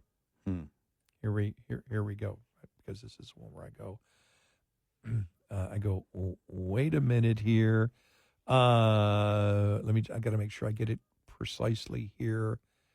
The 51-year-old senator has generally taken a supportive role in the upper chamber without angering his colleagues. He's an easy vote for most of his party's legislative agenda, but isn't perceived as a rabble-rouser on either side. He's progressive, but isn't considered too far left. He's effectively kept a steady profile during times when the party has descended into finger-pointing. And as of this week, he's also said things like, "We have a constitutional crisis with Trump as a dictator in the White House." Wow. That's the point. Yeah. That's the message you that just he's took communicating. all the air out of it right at the end. Yeah. And he can win them over, especially if he has Bernie's blessing, a strategist said. It's like, I mean, they're just... Bernie's blessing, what? But he goes, Murphy is not shy about going after Trump when he sees it. On Sunday, he warned democracies don't last forever, calling the current state of politics the most serious constitutional crisis the country has faced. You and I have played him because he's as radical left as you can get. They're trying to just parade out another liberal who's pretending to be a moderate. Right. And what would be the point of if you're promoting him as someone who's a moderate? Well, wait a minute. You say, look, he's liberal, but he's also a moderate. He's progressive, but he's a moderate. Wait a minute. Who are you trying to appeal to? Do you think moderates want you to go after, say stupid things like constitutional crisis? Do you think the moderate rank and file is looking for that? They're not. You just, as you mentioned earlier, you just undermined every point you made there at the end. I know. You just described one more radical in the group. Right. Congratulations. And that's the thing. They go through this entire article doing it. At the end, it's like, with his statement, it's like, well, he's a radical. There is no constitutional crisis. It means nothing. What you're saying is judges should be directing policy in the government. You're the one that's anti-democratic. Exactly. Yeah. And so it's just like, he's the future. You're just throwing it. You're piling it higher and deeper is all you're doing. Right. Chris Murphy is not a moderate. No. It's like he's going after corruption. They said he's anti-corruption. So his thing is Trump is eviscerating democracy for his own corrupt purposes with Elon Musk to make money. That's his opinion, and he's the moderate of the Democratic Party, the new leader, because he's different in some way from the old Democrat. Right. And then you describe how he's exactly like all of the other radicals. I know. It's you got nothing. 866-90-RED-EYE. Lines open for your calls. 866-90-RED-EYE on Red Eye Radio.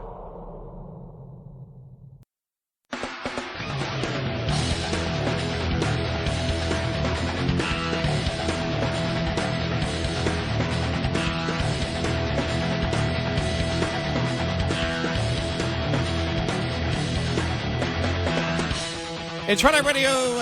He is Eric Harley, and I'm Gary McNamara. Welcome and good morning. Thanks so much for being here this morning. So it's, like I said, we're in fascinating times right now. I mean, you have a Republican Party right now, and we saw this. You know, was it yesterday we had the call? Or was it the day before? From our nice listener, and she was saying that Democrats are so loud and you don't hear from Republicans. Yeah, so that was yesterday, right? And we said, well, you want Democrats to be loud. I mean, they're cursing and everything else. They're not winning it. The polls show they're not winning this at all.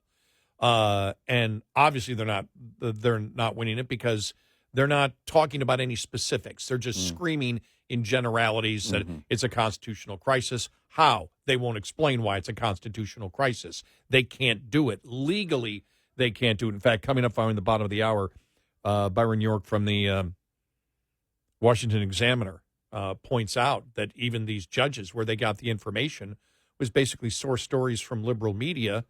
That was it. Yeah. And they went with, okay, we've got to stop Trump from doing it, but then easily point out, as they were doing yesterday, and by the way, you had members of Congress in the Republican side doing it, saying, here's how it runs in this country. Right. The unelected bureaucrats don't get to do it.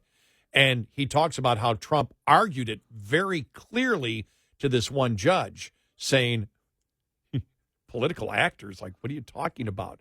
When they use the political actor thing. Right. It should be the experts, the unelected experts, the bureaucrats that run things, because they're full of purity, and we need to keep it away from the political actors. And we talked about using that term, political actors, which, again, what you're saying is we need to keep the politicians out of it. Well, do you know how the hell our system works? I can't use that word. I don't want to be considered like Jasmine Crockett. Yeah, don't use the word system. It's just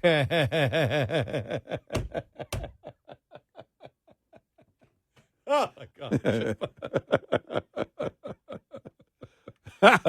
But it's very simple. We live in a system where the politicians are the elected representatives, so they're the ones that actually are supposed to be in charge of where the money goes and then be held accountable for it. Yeah, again, and they've been living in a world, the left has been living in a world that where there really weren't any leaders, and they had control through these bureaucracies for a long, long time. And they fear that that's coming to an end. That scares the hell out of them.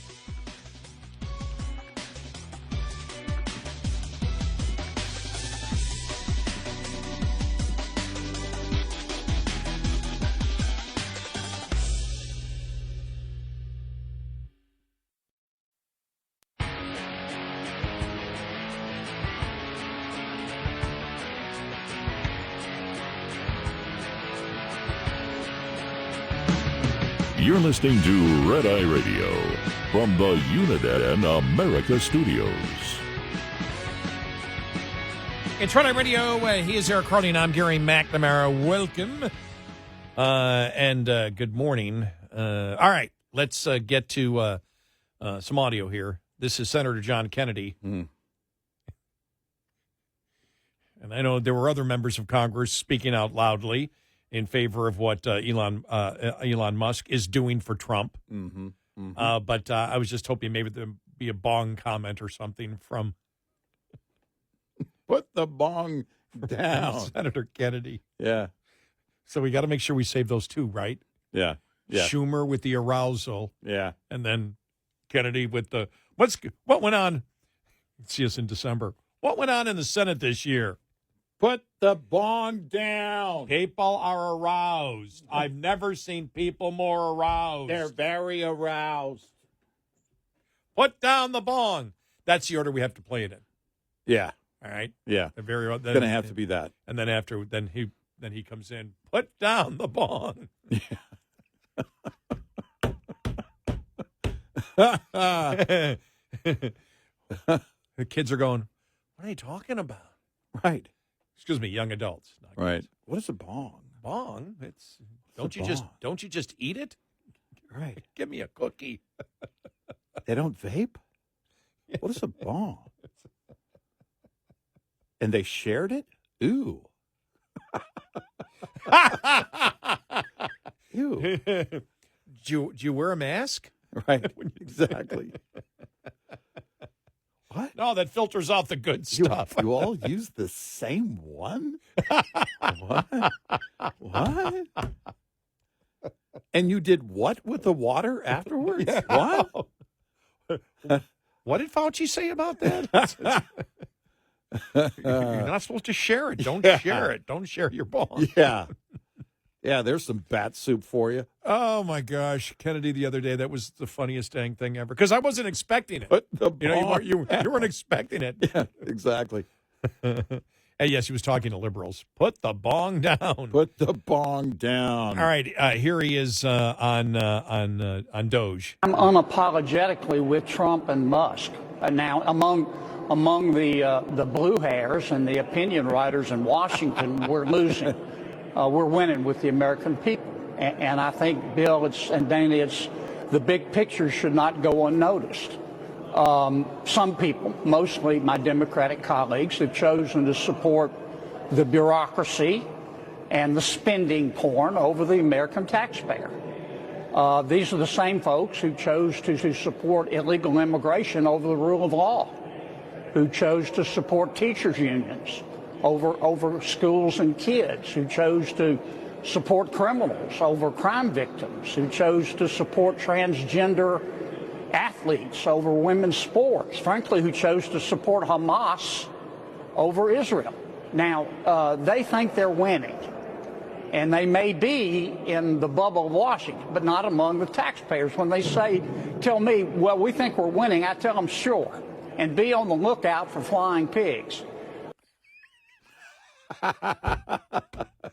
Which you see. Why is he bringing Roger Waters into this? Which you see after you do the bong. Exactly. Say, he's fully on with the Pink Floyd experience. Oh my gosh! Yeah. But he's right. Yeah. What he did there was encapsulate in 1 minute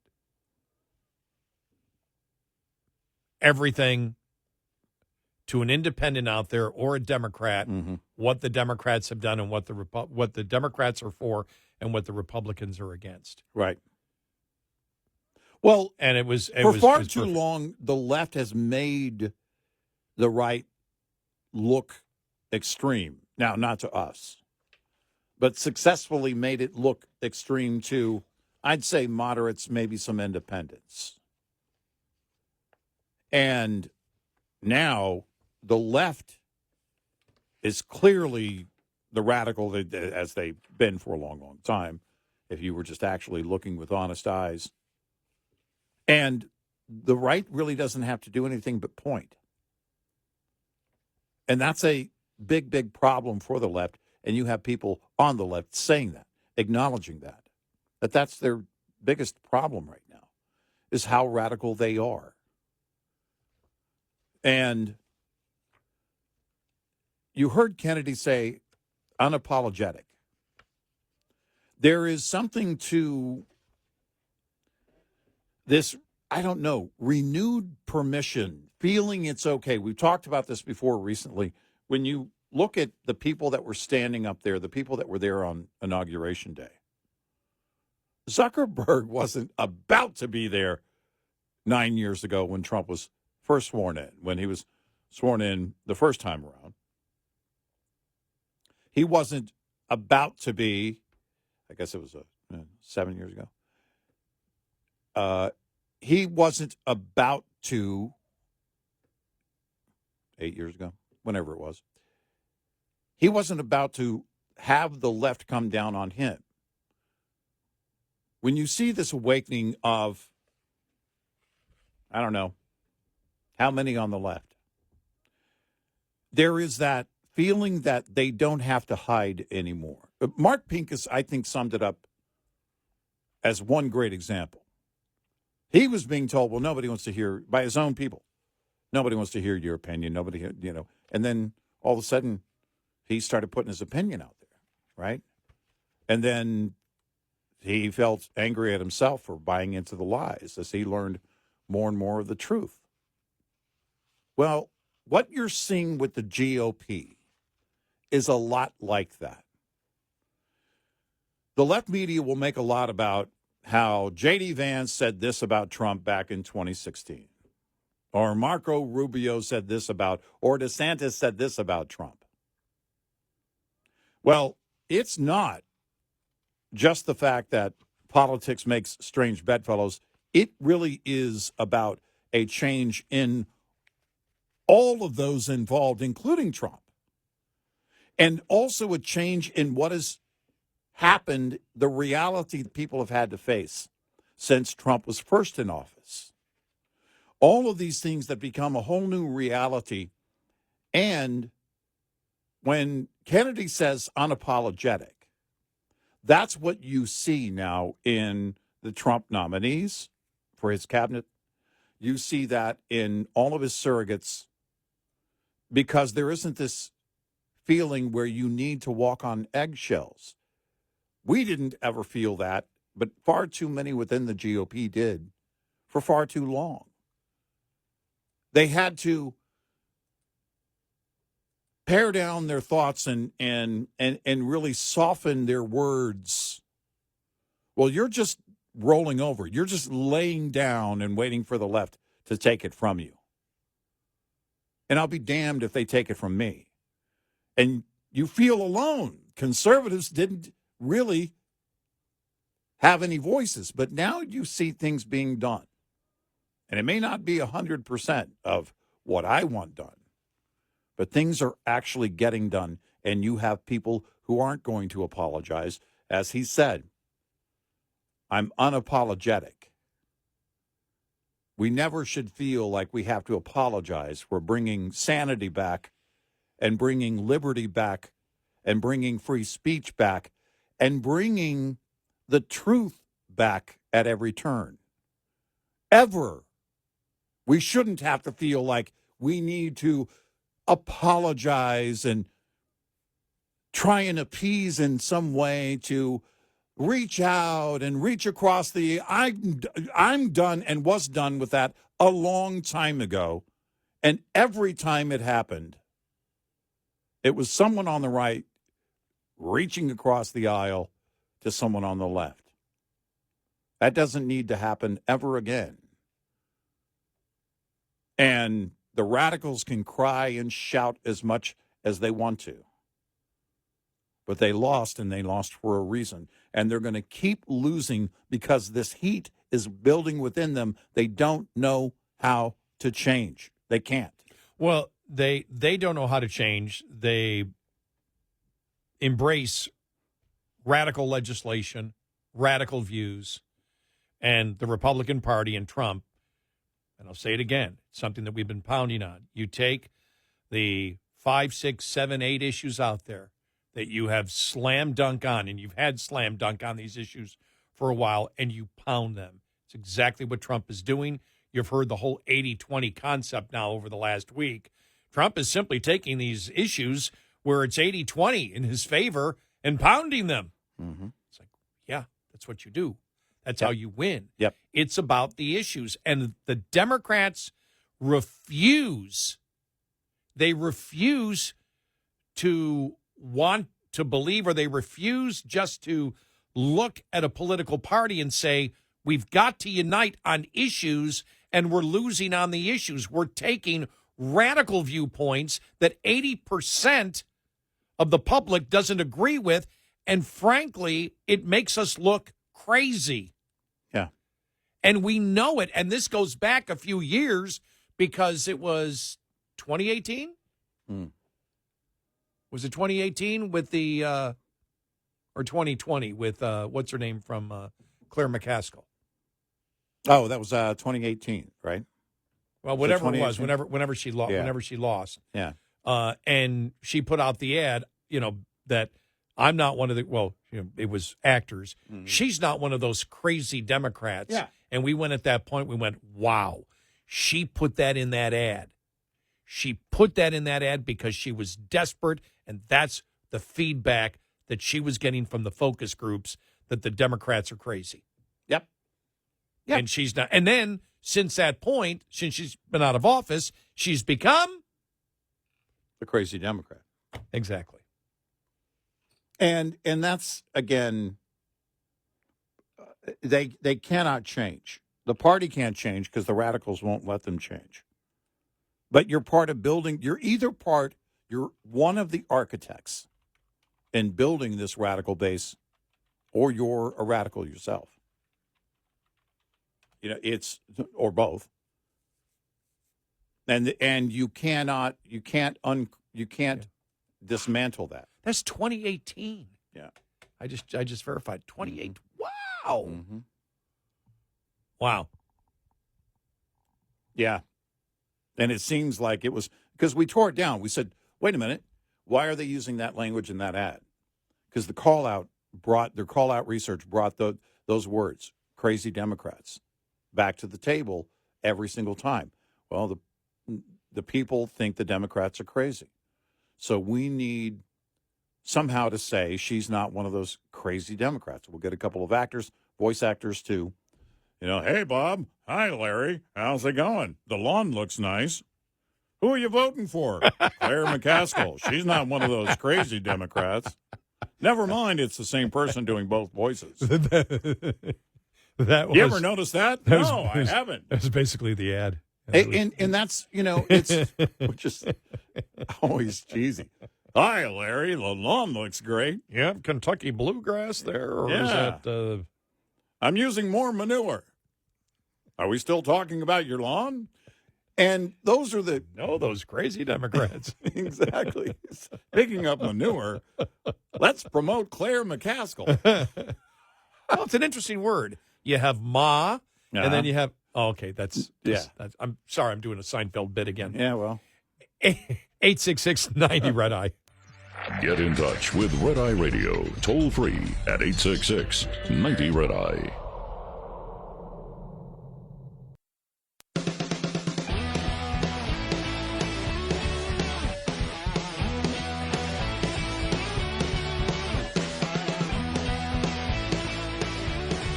It's Red Eye Radio. He's Eric Harley, and I'm Gary McNamara. Where is the constitutional crisis? We'll get to that following the top of the hour. Look at that. The New Hampshire House passes anti-sanctuary bill in landslide vote. Wow.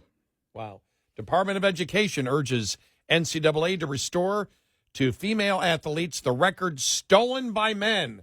God, I can't believe I'm actually reading a headline like that. Here's another headline. Wow. Disney tweaks DEI programs, shifts focus to business success. Yeah. A major corporation decided to start focusing on the business. It's a stupid world after all. You can't make this stuff up. Seriously. It's like, okay, welcome to the board meeting. Bob, thanks for bringing donuts. All right, so we think, and hear us out, we think we should focus on the business. No. See the story that they're worried about this year? That inflation's finally gotten to people where it may hurt their bottom line. Yeah. For Disney specifically? Yeah. Disney, like that. Yeah.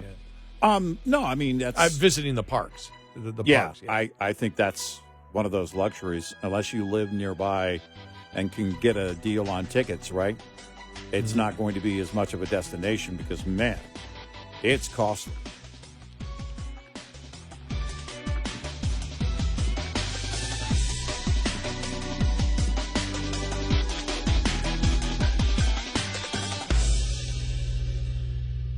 This is Red Eye Radio on Westwood One.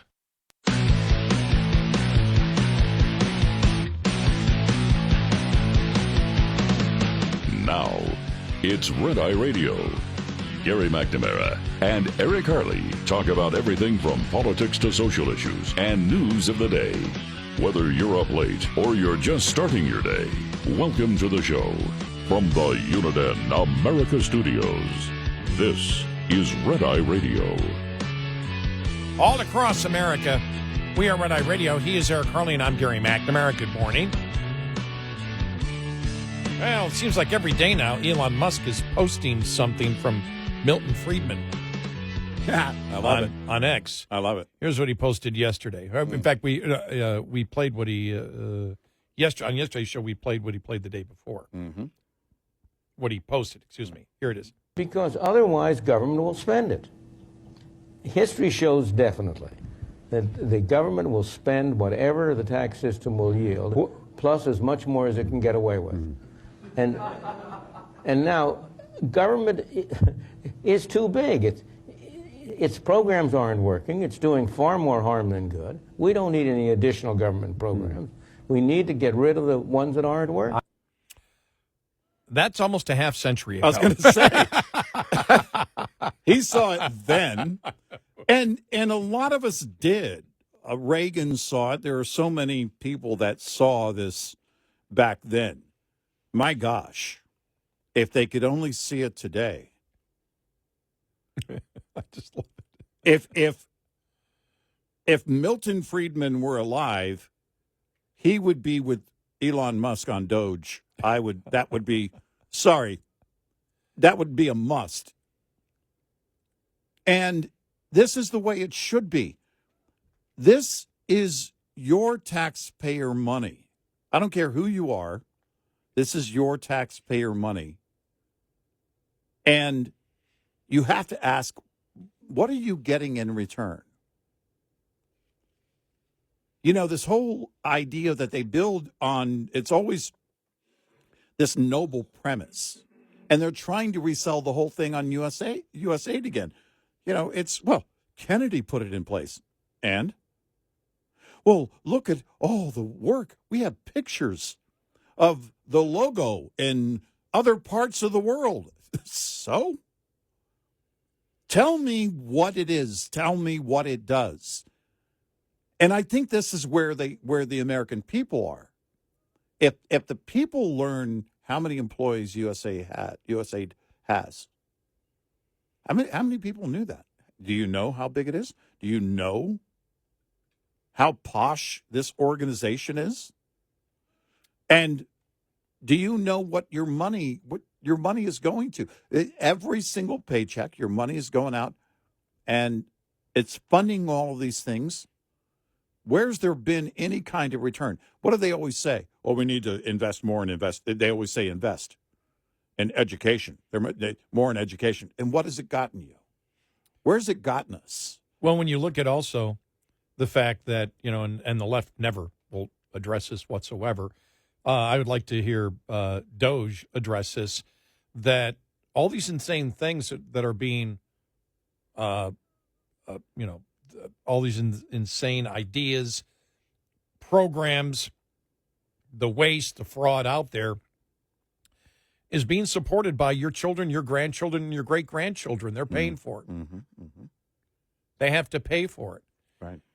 We never talk about, you and I have for years, it is what we have done, the financial debt and burden we have put on future generations is one of the worst things we've done in this country. Yeah. It really is.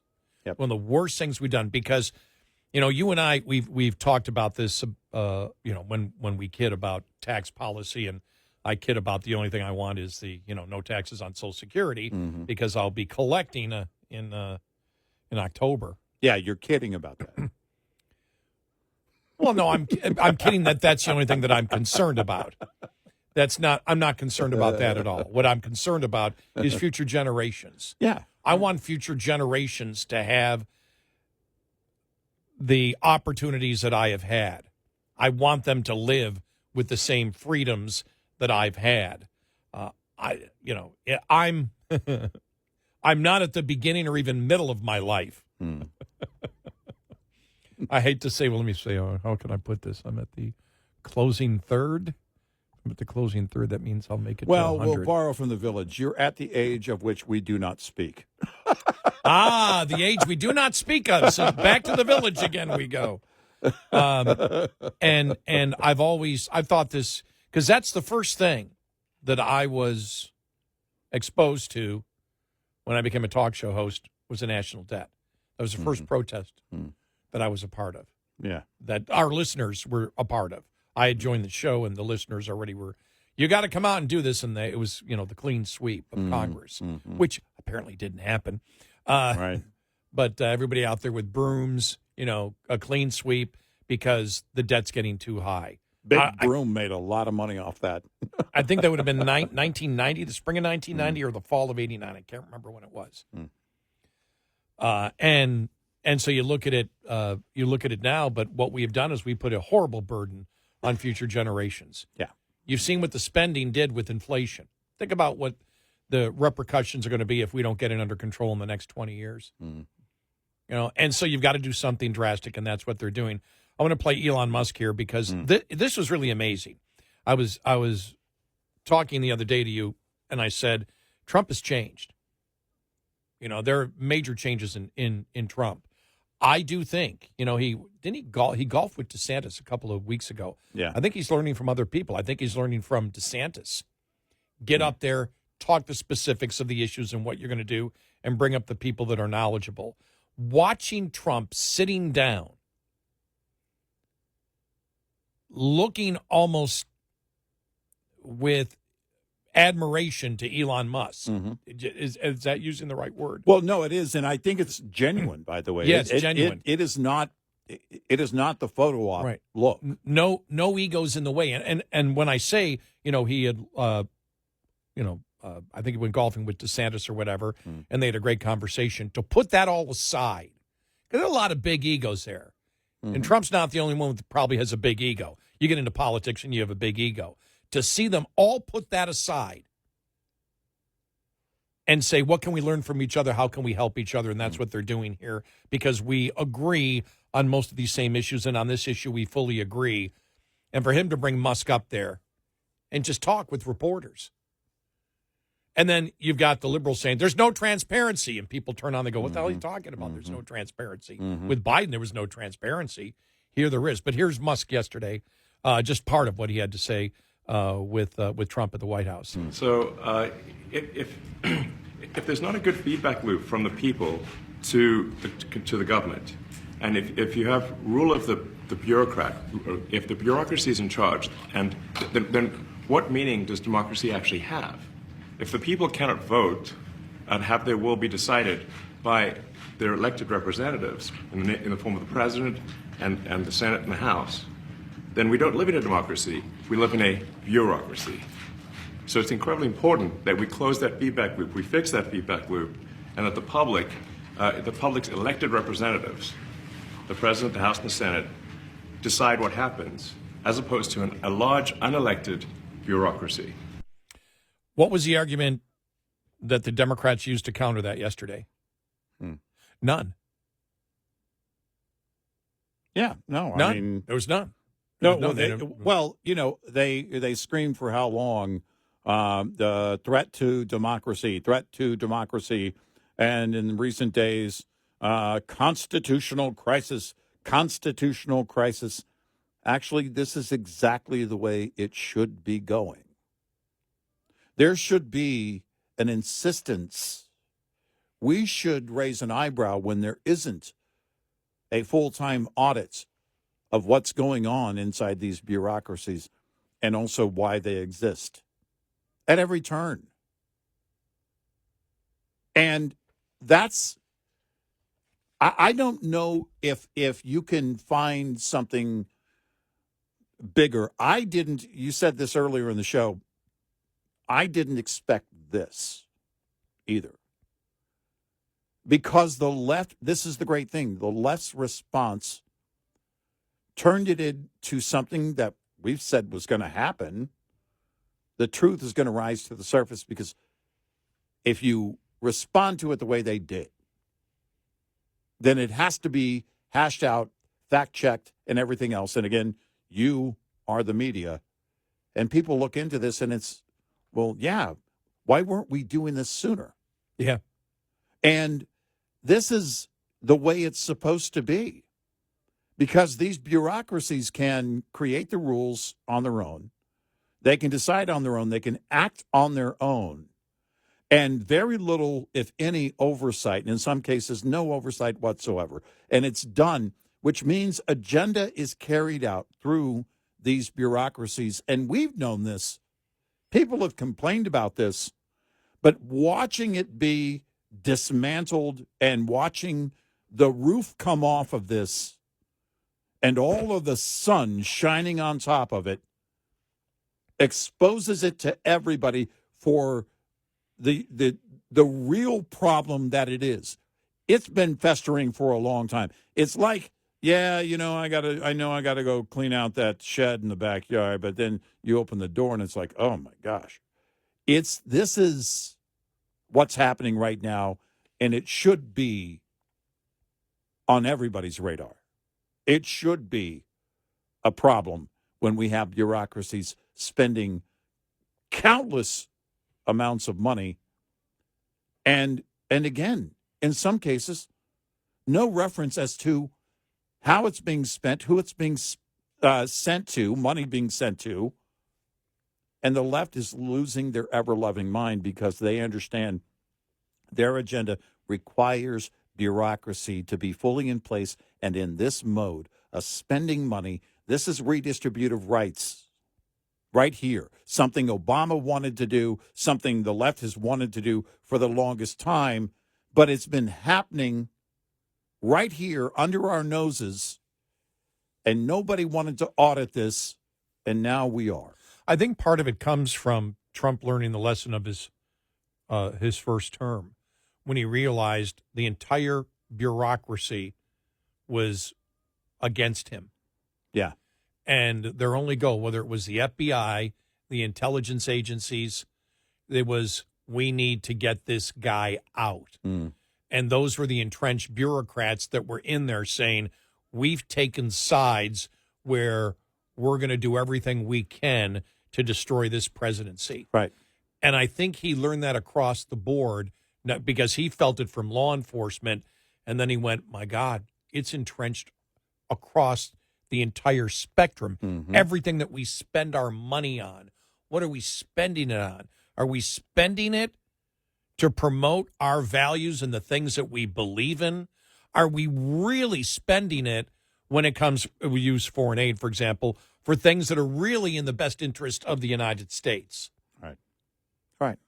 And then you see these things, the transgender parties or whatever, for some foreign country or whatever the stupid thing is. Right. And people go, wait a minute here. We're putting this debt on our children and grandchildren. We've got $1.2 trillion just in interest payments. That's what's estimated to be in 2025. We can't afford to do this. We need to go through point by point by point. Well, this is what's going to destroy the Democrats. The Democrats know this. This is their survival because they know as a party, the country has rejected them. They know on every single major issues, it's 80-20. I'm just using that 80-20 because everything isn't 80-20. It may be 70-20 or 64-35, whatever. But there's huge margins on all the major issues where Republicans win. Where can Democrats continue to have influence? The bureaucrats inside all of these departments working against Trump in his second term also. And he's like, no, not going to happen anymore. And it shouldn't happen. No. He's right on that. Yeah, and again, we'll go back to a word that Senator Kennedy used, unapologetic. Everything that's happening right now is not just unapologetic, it's deliberate. It clearly is done with full intent and purpose. And really daring the left, wanting the left to counter this in the way that they always do. Not only have you seen it there, but then what is the defense that they used? Entrenched bureaucrat judges who believe in making law, not interpreting the law. That's the last bastion of their defense to keep the bureaucratic state going. I like that, bureaucratic judges. I like that. Exactly. I just came up with that. Yeah. That may even be better than spending porn. But these entrenched judges who can't lose their jobs, they've been put in there. They've been put in there to make law, not interpret it. And they're the ones who actually are causing the constitutional crisis by the Democrats' definition of a constitutional crisis. But I'll actually say it's not a constitutional crisis, but they're actually working against the Constitution. Yeah. And we'll point that out coming up following the bottom of the hour. Washington Examiner doing a great piece on the whole Treasury Department thing. Yeah. And you go through it, you're like, oh, my God, this is so weak from their side. Yeah. They're going to get destroyed when it gets to the upper court. The Supreme Court will just eviscerate this judge on it. Yep. But completely out of line. So in order to keep the bureaucratic state in their favor, and not have who the people elected, to be in charge of it, or the people elected this person who then appointed this person to do it. They're saying we need to keep the bureaucratic state going because we're out of power. And these people will do exactly what we want to do. They'll work against who the people voted for. And he's starting to fight this. Let's go to the bureaucratic justice department, the bureaucratic judges. Yeah. Right. Who believe in the same thing. Right. They don't believe in the Constitution. Yep. And then they'll make bad rulings to try to stall this. Yep. So the entire thing from the Democrats is not about democracy. No. And the thing is, how Elon Musk explained it, or we explained it, there isn't one Democrat listening right now that can argue that point. No, you can't. They don't have an argument. Trump has the win because he was elected. Yep. 866-90 Red Eye. Brought to you by Hot Shot Secret. Hi, I'm Jen Loomis, a transport safety expert at J.J. Keller, and I'm here to share a tip on speed and space management. Due to safety concerns, many motor carriers have policies that limit or prohibit the use of cruise control. If your motor carrier does allow you to use cruise control, you should only use it in good driving conditions during daylight hours and on roads that have light traffic, few curves or hills, and a consistent speed limit. Never use cruise control when operating in adverse driving conditions, including wet, icy, or slippery roads, during rush hour in heavy traffic or on congested highways, at night, or when you're tired or fatigued. During all of these driving scenarios, you want to be controlling and adjusting your speed as you drive instead of having to suddenly brake if you encounter an obstacle. In the case of a slippery road surface, you want to be able to slow your vehicle by not accelerating instead of using the brakes whenever possible. This tip was brought to you by J.J. Keller and Associates. Visit us at jjkeller.com. We'll be right back with more Red Eye Radio with Eric Harley and Gary McNamara.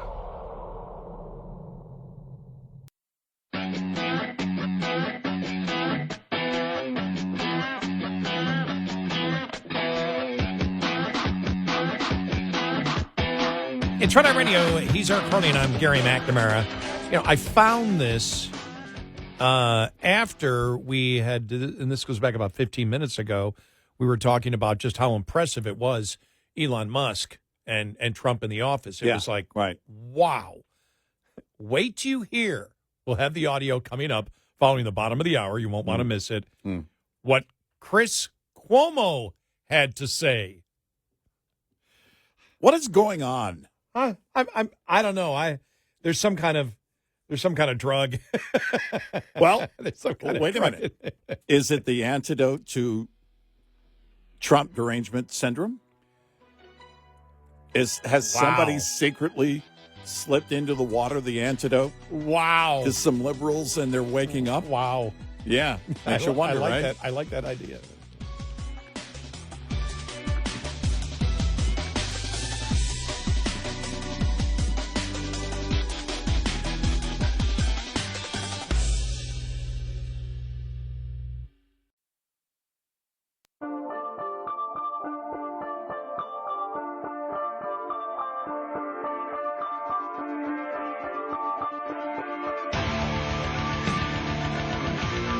The show that never stops. Red Eye Radio. And he is Eric Harley, and I'm Gary McNamara. Welcome and good morning. Oh, my gosh, I haven't done it in a couple of days.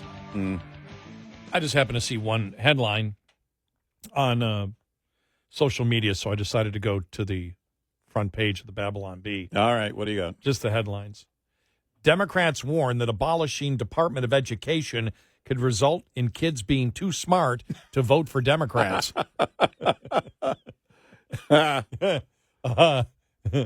Study finds people trying to stop financial audits have absolutely nothing to hide. Right.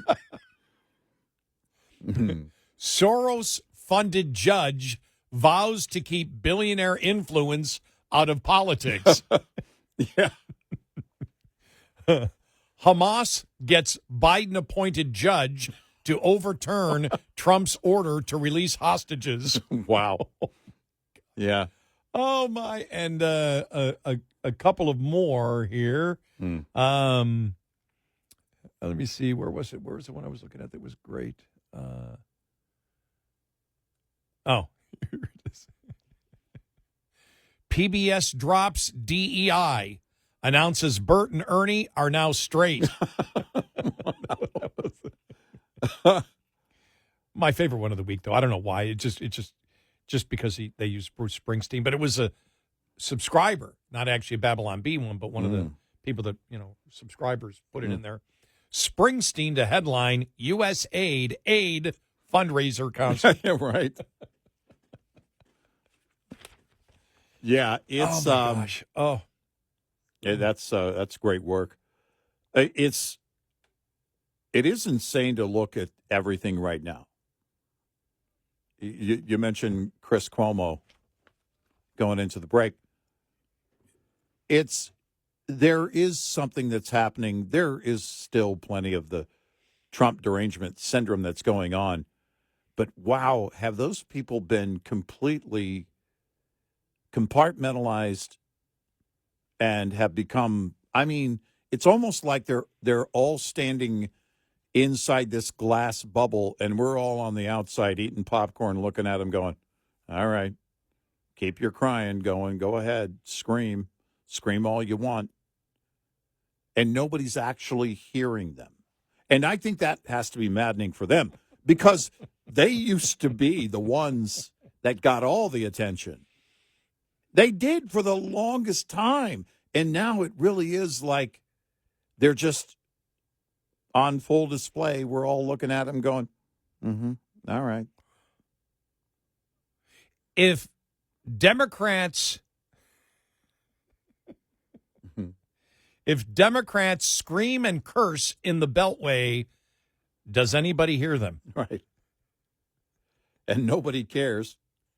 Does anybody hear them, and does anybody care? No, well, it's because that clearly is the new tactic. Well, okay, what do we do?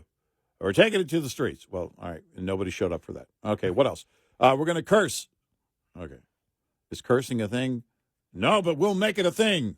Well, blankety, blankety, blank. And then they expect people to respond to it as if, well, things must be getting serious because they're cursing. Well, I just, when you said that, because we had talked about that earlier in the week, and then I think late last week too, they're begging for people to riot. Yeah. Please get out there. Where are you? Get out there and fight in the streets. Come on. Get up. And so these people that used to protest before, well, we sort of agree with Trump on that thing there. All right. Yeah. We got to get up and protest. Well, wait a minute. Hold it. No, wait a minute. Kennedy's passing the bong to you. Do the bong. Will you please? Right. But it's like there's no incentive from the rank and file Democrats right now, and I'm talking that, I mean the voters.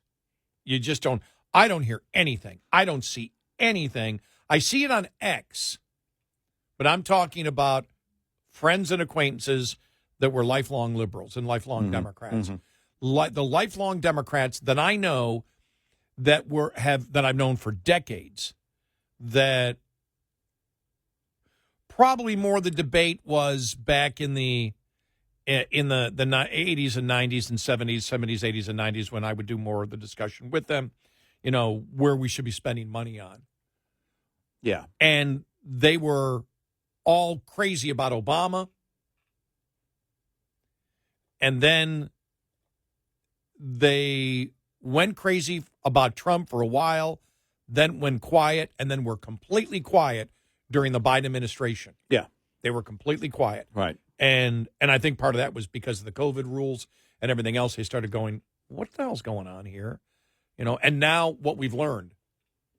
You think about what we've learned from COVID. And it's obvious. If you're somebody who's willing to just have an open mind, there's no way that you can look at the Biden administration and say, my God, I can't believe what government did. I can't believe that, how government was entrenched in Twitter. You look at the Barry Weisses and you look at the Michael Schellenbergers and the Matt Taibbi's. I think It scared the hell out of them. Oh, yeah. I think they went, my God, we cannot believe that law enforcement was so intertwined with Twitter and social media to dictate where speech went. My God, that went to a level nobody ever saw was going to happen. And now, you see all that, which makes it much more accepting for the public to look at what Trump's doing and say, yeah, we need to tear everything down and see, and I saw, what's her name? From the Free Press. I just said her name. I got mind blank here. Barry Weiss. Barry Weiss. Yeah. She was complaining about one agency that is really helpful. And I went, okay, here comes the Democrat in her. Because the response is going to be, we don't care what the organization's name is or what they've done in the past or whether Reagan created it or not. Right. Are they performing today and should they be audited to find out? And, there were people critical of her saying, this is what it's about. You don't understand. It doesn't matter what your mission statement are. There may be some things that are good that will keep, but you've got to stop it and figure out whether it's good or not. Well, that's it. And there could have been a time when something was created for truly a noble purpose, and for a time it served that noble purpose. I have my doubts. I'm just saying in general. It doesn't mean that it's at that point now, because anytime there is opportunity, when there is no oversight, when we as just a species, if there's no accountability and oversight, we're just going to do whatever. Nobody was looking into this, and it doesn't matter where it started. The question is, where is it now? Because you can say, well, look, I went to the store for an hour and came home, and my teenager didn't destroy their room. Well, go on vacation for 2 weeks and come home and tell me what happens. Another example, you could look at some agency out there that was formed in order to monitor racism, right? Yeah. Everybody goes, oh, well, that's a great. Well, what happened over the last 6-7 years in this country? The term I'm an anti-racist means you practice identity politics and critical race theory, which is racism. So you get the Democrats in power, and your whole goal is to stop racism. And what you're doing is promoting the racism of identity politics. So it doesn't matter why it was initially formed. What matters is, what has it become today? And is that what the American people want? Or have the bureaucrats for too long been in charge without political accountability? Right. Let's play the Chris Cuomo here about yesterday with Trump and Elon Musk. What a moment we had today. I have never seen anything like it. That presser was one of the most informative of the Trump era. And no small irony, it wasn't him doing most of the talking. But we learned more about what the administration is doing and how it responds to legitimate and, yes, some illegitimate scrutiny. Elon Musk, center stage, very different than the head troll on his social media trash site. He had his son playing along on his shoulders, and it was reminiscent of the JFK days with John, if only because of that. Just a little bit of example of what he said. I mean, that's Chris Cuomo was as far left as you can get. Yeah. He can't respond in a negative way to what he saw. It's hard to. It's hard to counter what Elon said in those moments. You can't. I mean, you and I talked about this. MSNBC is saying there's a lack of transparency, as there's transparency like we've never seen before in doing something that we've never done before. Yeah. And so that's where the left has gone so much. Racism became anti-racism. Anti-racism became racism. We know that.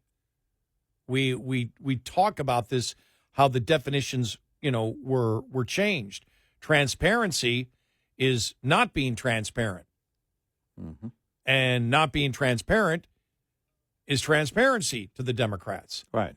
And so when you really have transparency where they're coming out going, here's what we see, here's what we're going to do. Okay, we're getting more criticism. I'll stand up here, take your questions. Here's what this is about. This is our motivation. This is what a democracy is. The other side believes this. They're saying that a democracy is the bureaucrats running it.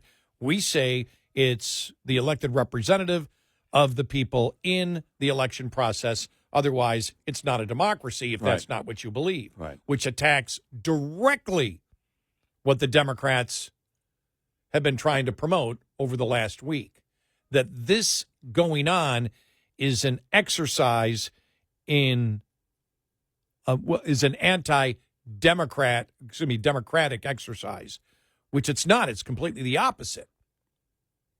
And so Chris Cuomo recognizes it, which means now, if he recognizes it, other liberals do. Roy Teixeira, for example, and we mentioned him earlier, and other Democrats, probably James Carville recognizes it, and Serpent will be out there saying, what do they know? He'll be out there screaming and yelling, and then that's where it begins, because the other side, the cursing, what should we call them? The cursing, cackling Democrats in Congress are going to gaslight all day and night. Well, and that's all they have. This is a real desperate attempt on every level to block the Trump administration from exposing the rot inside the bureaucracies that has been living there for far too long. The rot and what I think is going to be a massive exposure is, and it's part of the rot, but it is all of everything that Elon's been posting about in terms of fraud is something that I think is going to really wake people up that may not be paying attention or as close attention to everything like wonks are right now. I think this has the potential of opening this thing wide. And what that does, it renews, I think, a real effort. What I'm hoping it will do is it will renew a real effort to get on top of the national debt once and for all, to scrutinize everything that's being spent everywhere. And look at the bureaucratic mess that's going on and saying, why in the world have we allowed it to go for so long? Trump talked about draining the swamp going back to 2016. This is a whole new level. And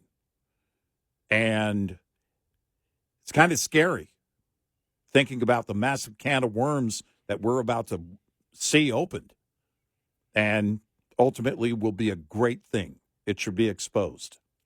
866-90 Red Eye. Coming up, more with Gary McNamara and Eric Harley. It's Red Eye Radio.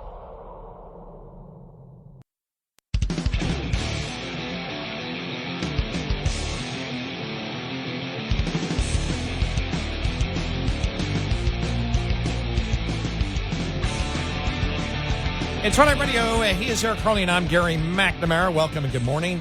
Download our Red Eye Radio app today. Hey, our show ends Central Time, 5 a.m., Eastern Time, 6 a.m. after the show is over. You guys can figure it out in Mountain and West Coast time. Do you have calculators? Yeah. Go ahead. Yes. Bring out your calculator. That's it's right. my phone.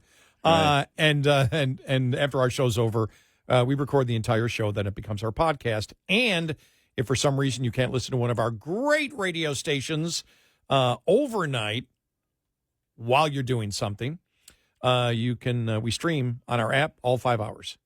So you can listen then too. And thank you. We appreciate that. Coming up following the top of the hour, some audio, Senator Katie Britt blasting Democrats. This whole thing that Elon is the co-president. Think about this. Hitler wants to share his power. Yeah, right. Right. He's given up some of his power. Right. Yeah. Trump wants to share his power with someone else. Trump doesn't feel like he's up to it. Right. And he needs somebody that is a co-president with him who wasn't elected. Right. After all he's been through over the last decade. Exactly. Just hand some of it over. Right. This is Red Eye Radio on Westwood One.